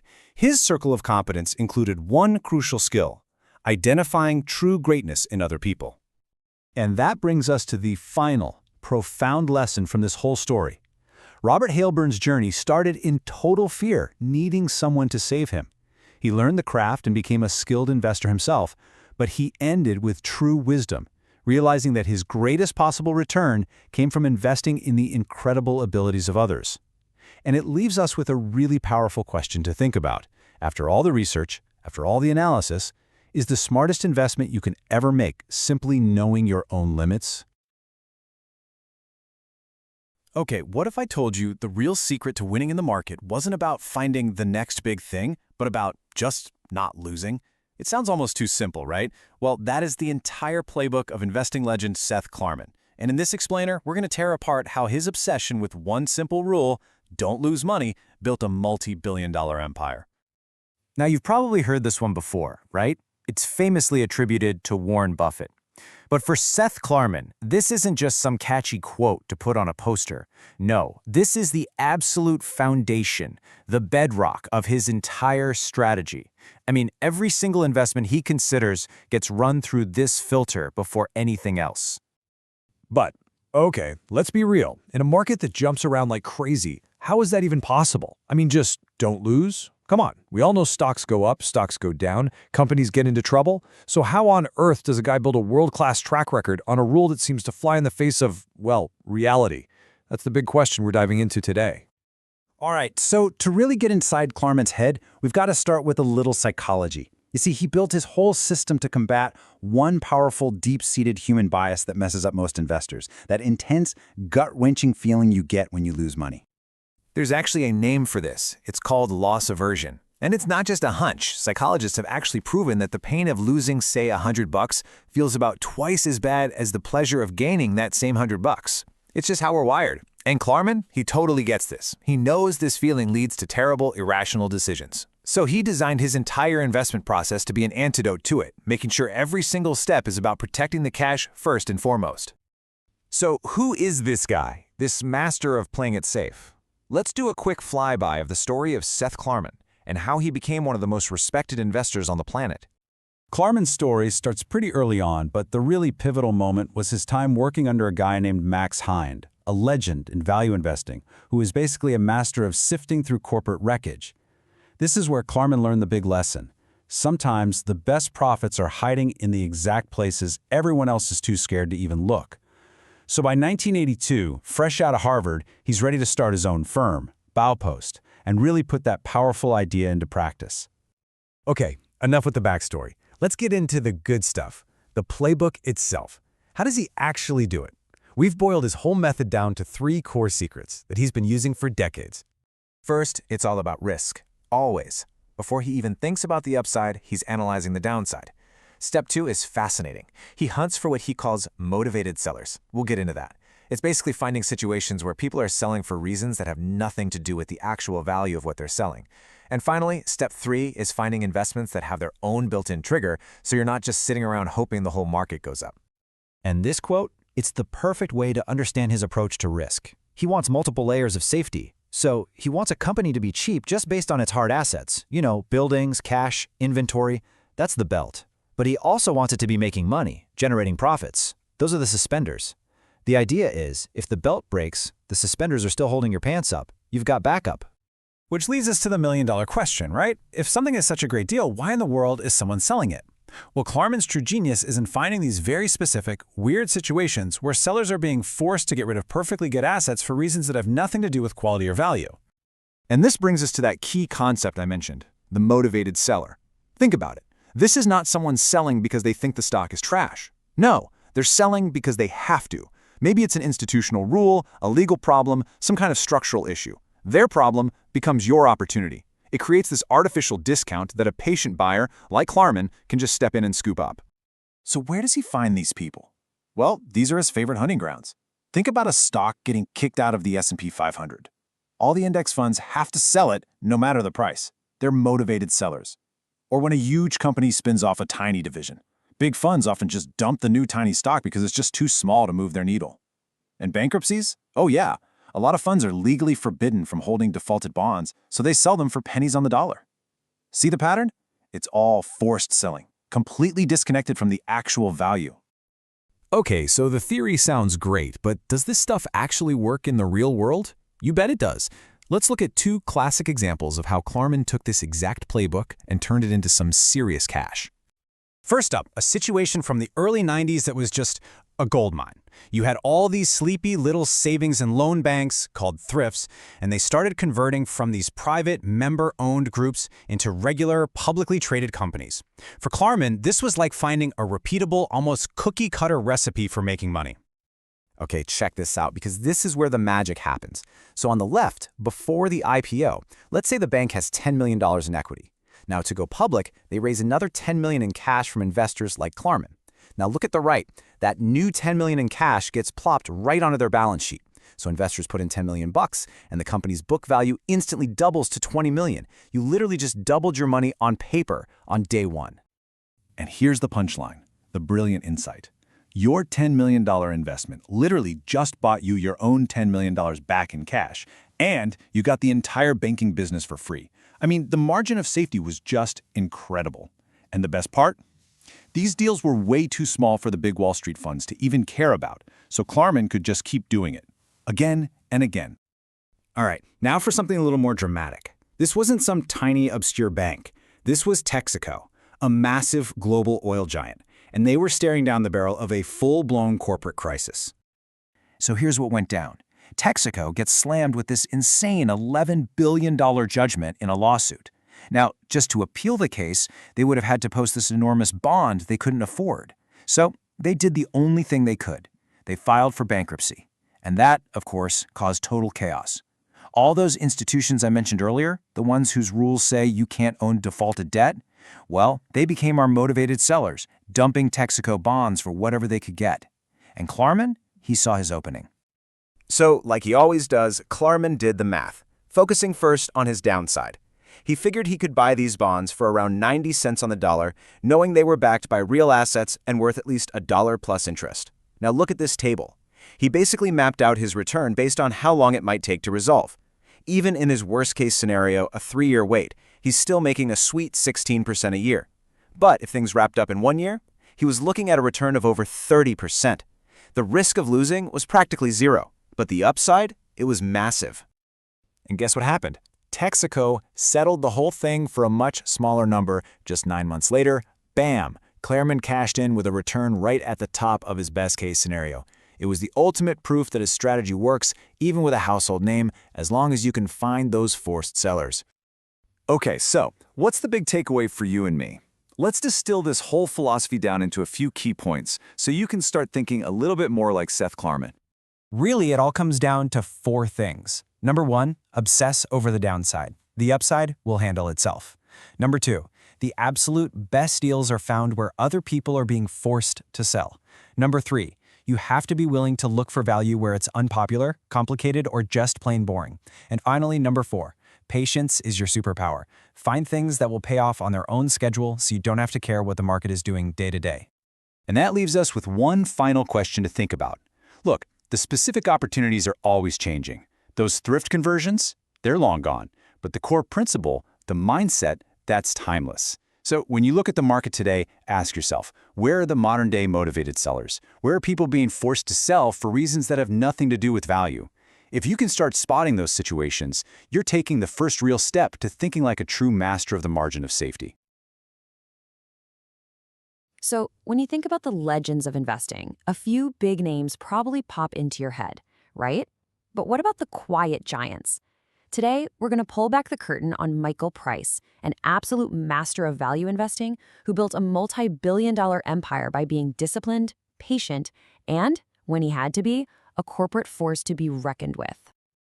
It sounds totally backwards, doesn't it? How on earth can you get these incredible returns while your number one goal is just not losing money? Well, that's the central puzzle of Michael Price's whole career, and by the end of this, you're going to understand exactly how he pulled it off. All right, here's the game plan. First, we'll look at the jaw-dropping track record that made him a legend.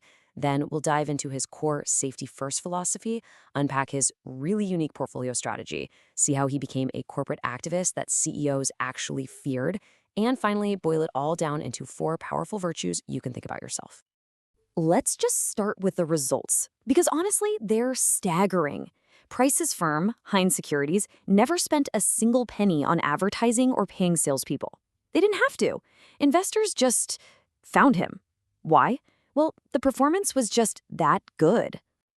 And you have to see the context here to really get it. Price joins this tiny $5 million fund. A few years later, the market is in a total panic. Business Week famously runs a cover story called The Death of Equities. While everybody else was running for the hills, Price and his mentor, Max Hein, just kept doing their thing. And by 1996, that little fund had ballooned to over $15 billion. Just incredible. And this is the number that made it all happen. A 20% average compounded annual return, year in, year out. That kind of performance speaks for itself, no ads needed. It's the kind of thing that turns a small shop into a Wall Street giant. Okay, so how'd he do it? It all came down to this deceptively simple idea. See, most investors are out there chasing big returns, and they just kind of accept that they have to take on big risks. Price completely flipped that script. He focused on getting the risk as low as possible first, because he knew the higher returns would just naturally follow. And this right here just lays out the difference perfectly. On one side, you've got the typical market noise, greed, hype, everyone chasing the same hot trend. And on the other side, that's Price's world. It's all about patience, doing the hard math on valuation, and being absolutely obsessed with protecting your capital with a margin of safety. He was playing a totally different game than everyone else. Now look at this. This is where the magic happens. During the brutal bear market of 73 to 74, the S&P 500 got absolutely crushed, down 40%. Mutual shares, they were basically flat. The lesson here is so clear. If you don't lose a ton of money in the bad years, you only have to do okay in the good years to crush everybody else long term. See, protecting your money isn't boring, it's a superpower.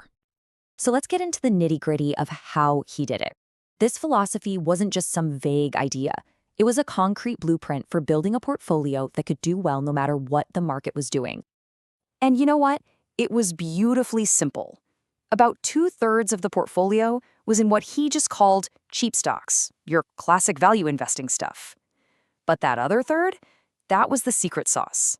That part was invested in opportunities that were pretty much immune to what the overall stock market was doing. And here's what was in that special opportunity slice. He was a pioneer in digging through bankruptcies, where the payout depends on a legal process, not market sentiment.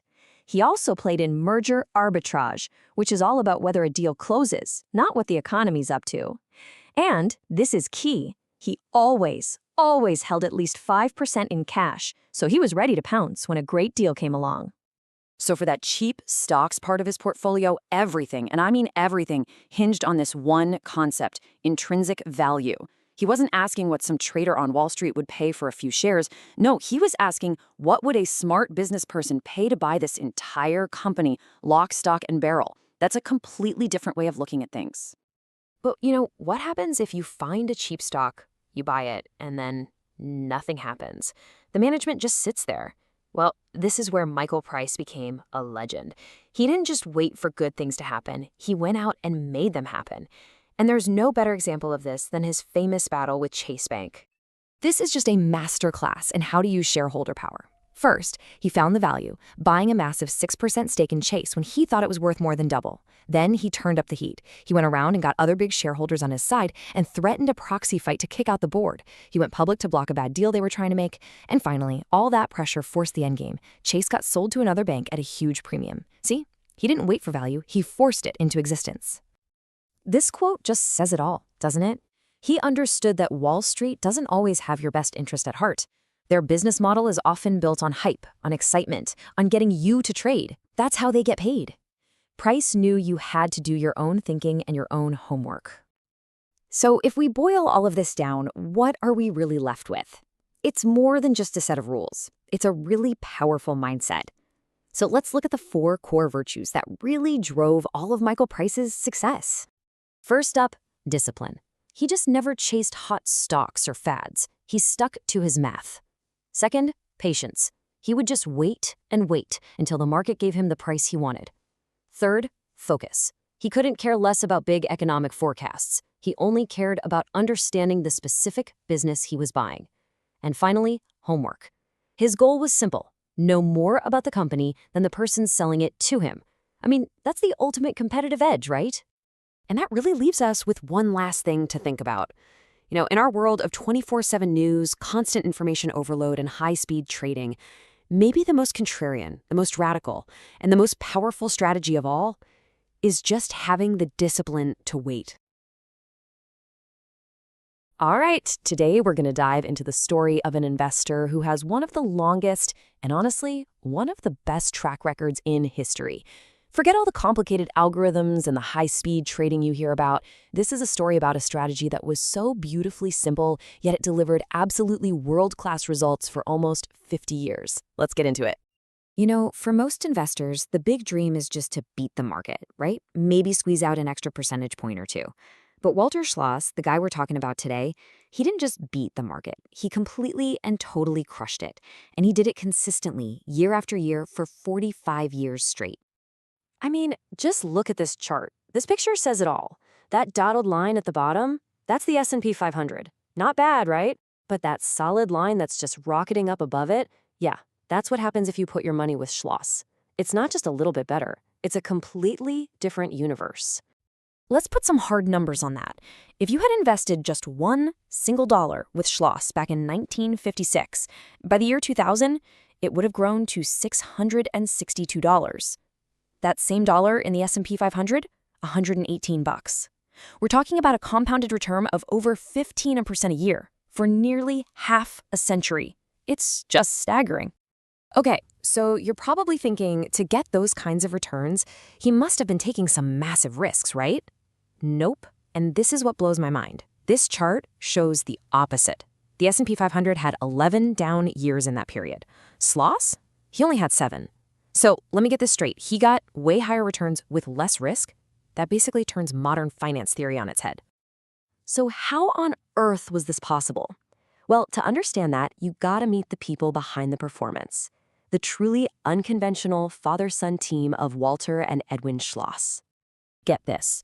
Their entire, massively successful operation was run out of a single spare room. They didn't do company visits. They never ever spoke to company management or those slick Wall Street analysts. They didn't even have the internet.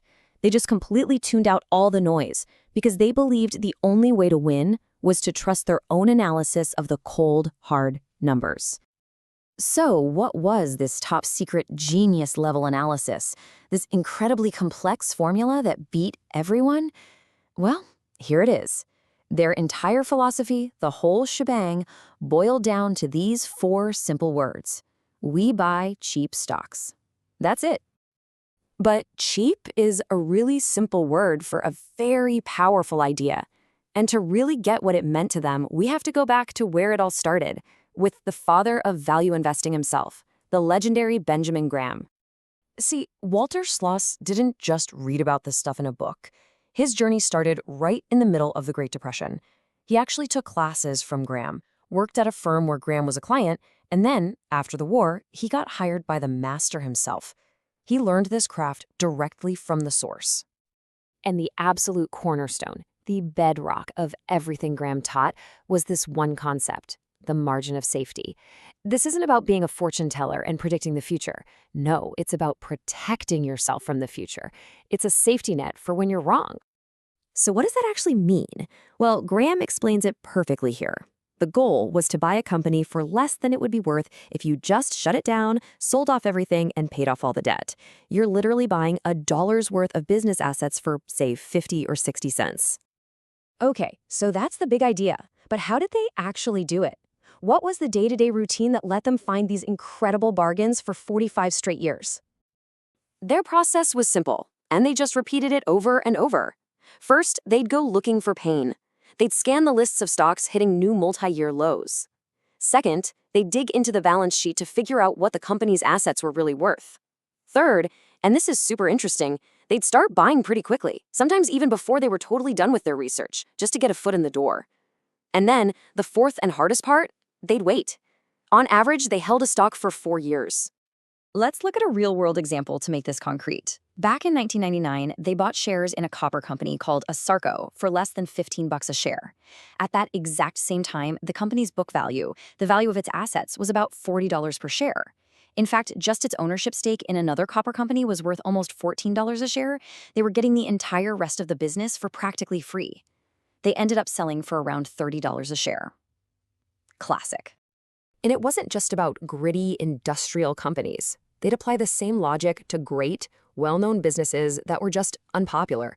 Think of it like a perfectly good jar of jam that's been pushed to the back of the shelf. When the whole food industry was in the dumps, they bought J.M. Smucker's for just 10 times what it was earning. Less than a year later, the stock was up over 60%. But finding cheap stocks was really only half the battle. The true secret weapon wasn't just in the numbers. It was in their mindset. It was this rare mix of incredible patience, emotional discipline, and frankly, a strong sense of ethics. This right here was Walter and Edwin's mantra. Now, it sounds kind of like a mistake, doesn't it? But for them, it was a feature, not a bug. They just accepted that they'd almost always buy a stock while it was still falling. And they accepted that they'd almost always sell it before it hit its absolute peak. And they were totally okay with both. Their discipline on the selling side was just as important. For example, they bought Lehman Brothers at $15 and sold it at $35, doubling their money. That same stock later shot all the way up to $130. You'd think that would drive them crazy, right? Not at all. For them, locking in a solid, safe profit was the whole point. That money left on the table, as they called it, was simply the price they were willing to pay for a good night's sleep. And this whole philosophy, this integrity, it extended to how they treated their investors. They charged no annual management fee. Nothing. They only got paid if they made their partners a profit. And get this, if the fund lost money, they were on the hook for their share of that loss. Their interests were 100% aligned with their clients, just a true partnership. So when you put it all together, what does this all mean? What is the real legacy of this simple, powerful approach? What are the big lessons we can take away from this incredible 45-year run? The Schloss legacy really gives us a powerful, timeless toolkit. It teaches us to focus on what a business is actually worth, not on how popular it is at the moment. It reminds us that price is just what you pay, but value is what you get. It proves that patience and discipline are your biggest superpowers in the market, and above all, it shows that success really doesn't have to be complicated. And that really leaves us with a final big question to think about. In our modern world, with all the algorithms and the 24/7 news cycle and just information overload, is it possible that the most powerful investment strategy isn't the most complex one, but simply the one you have the discipline and the emotional strength to stick with? Let's talk about a strange idea, one that kind of flips investing on its head. What if the stock market's biggest train wrecks, the companies everyone's given up on, were actually hidden treasures? We're about to unpack a strategy that totally ignores the hype and instead goes hunting for value where most people only see failure. I mean, really think about that for a second. What if the real path to incredible returns wasn't paved with all the hot tech stocks everyone's talking about, but with forgotten, scandal-ridden, and just plain ugly companies that Wall Street has basically left for dead? It sounds crazy, right? Well, let's break down how it works. All right, so here's our roadmap. First, we'll get into the core philosophy, why ugly can be beautiful. Then we'll look at the actual tools an investor uses. After that, we'll dive into a really fascinating case study, see how that fits into a bigger portfolio, and then wrap up with the single most important trait you've got to have to make this work. Okay, so first up, the big idea. This isn't about chasing trends or what's popular. No, this is about running in the complete opposite direction and finding some serious value in the most neglected corners of the market. The guy we're following on this journey is Paul Sonkin. Now, you can think of him as a modern-day follower of the legendary Benjamin Graham, but with a twist. See, he's not hunting for blue-chip giants. He specializes in the small, micro-cap world, basically searching for companies that have fallen so far off the radar, most people assume they don't even exist anymore.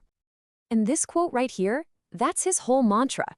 Sonkin believes the best place to find investment opportunities isn't in popular, well-covered stocks. It's in the small, the neglected, and frankly, the unattractive companies. And why is that? It's simple, really. That's where you find the least competition and the biggest chance that the market has gotten the price completely wrong. So, how does he actually do it? I mean, this isn't just guesswork. There's a very specific, disciplined set of tools for separating the real treasure from the trash. So, the foundation for all of this is a concept called intrinsic value. The key here is to completely forget the daily blips of the stock ticker. The whole point is to figure out what the business itself is actually worth. You know, if you were to buy the whole thing, its assets, its ability to make money, this is the value investor's North Star. It's the only number that really matters. And that brings us to a totally different way of thinking about risk. For a value investor, risk isn't about the stock price bouncing around. Risk is the chance you could permanently lose your money. So their number one defense is the margin of safety. It's just the gap between the price you pay and that intrinsic value you calculated. If you have a 50% margin of safety, for example, that means you have this massive cushion for error, even if your calculations are a little bit off. Now, here is one of Sonkin's secret weapons, something he calls the cap rate. It's a really clever screening tool that looks past the simple stuff. What it does is reveal the true price tag for a company's earnings by first subtracting out all the cash it's already sitting on. It's a brilliant way to spot these cash-rich companies that are way, way cheaper than they look on the surface. Okay, you know, theory is great, but let's see how this all works in the real world. This case study is just a masterclass in seeing what everybody else refuses to see. Sonkin absolutely loves to hunt in a specific part of the market's junkyard, what he calls the broken IPO. You've seen these before. A company goes public with a ton of hype, the price soars, and then it just completely collapses. The hype vanishes, the early investors get burned, and pretty much everyone runs for the hills. For Sonkin, though, that's the signal that it's time to start digging. And that brings us to our target, Centennial Technologies. I mean, this company was the absolute definition of an ugly stock. It had a massive accounting scandal in its past, got kicked off the major stock exchanges, and was hitting the new lows list every single day. But here's the key. People were selling, not because the business was fundamentally bad, but because they were part of some class action lawsuit and just wanted to get rid of the stock for any price. For a value investor, that's a huge, flashing green light. So Sonkin does some quick back-of-the-envelope math, and the numbers he found were just mind-blowing. After you accounted for all the cash it had, you could buy the entire business for about $900,000. But get this, that same business was generating $1.3 million in operating earnings. He figured the stock was really worth about $8 a share, but it was trading for $4. That is a textbook 50% margin of safety. But here's the thing. A cheap stock can stay cheap forever if there isn't some kind of catalyst to make the market notice it. For Centennial, that catalyst arrived with a huge announcement. They were buying a business unit from Intel. This was a really smart strategic move that would immediately boost their earnings. Suddenly, the market couldn't ignore them anymore. And this just shows you how fast things can turn around. The morning the news broke, Sonkin bought even more shares. By noon, the stock was up a little bit. But then, by 1:30 in the afternoon, the stock had exploded to $9. In just a few hours, the market went from total despair to euphoria, and in the process, it completely erased Sonkin's margin of safety. So what did he do? He sold.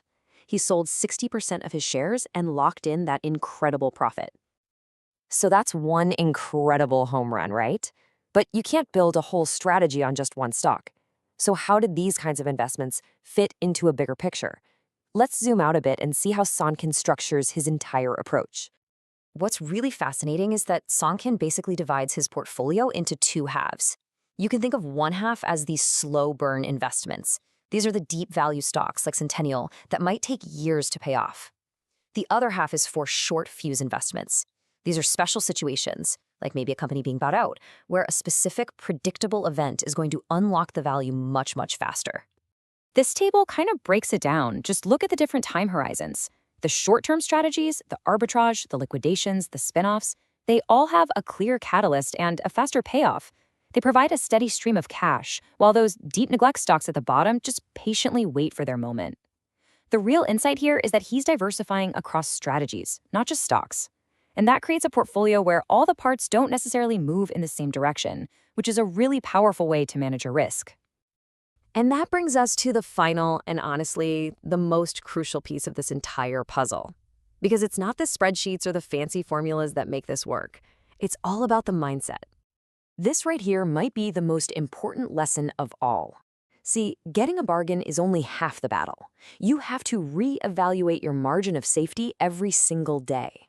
The second the stock price rises up to meet your estimate of its true value, poof, your protection is gone. And just like Sonkin did with Centennial, that's your signal to sell. It doesn't matter how much you love the company or how much hype is building around it. Which leaves us with a final question for you to think about. It's actually pretty easy to buy something that everyone else hates, but when that hated stock suddenly becomes the darling of the market and everyone is piling in, getting euphoric, do you have the emotional discipline to be the one walking away and taking your profits? Because that, in the end, is what separates a good analyst from a great investor.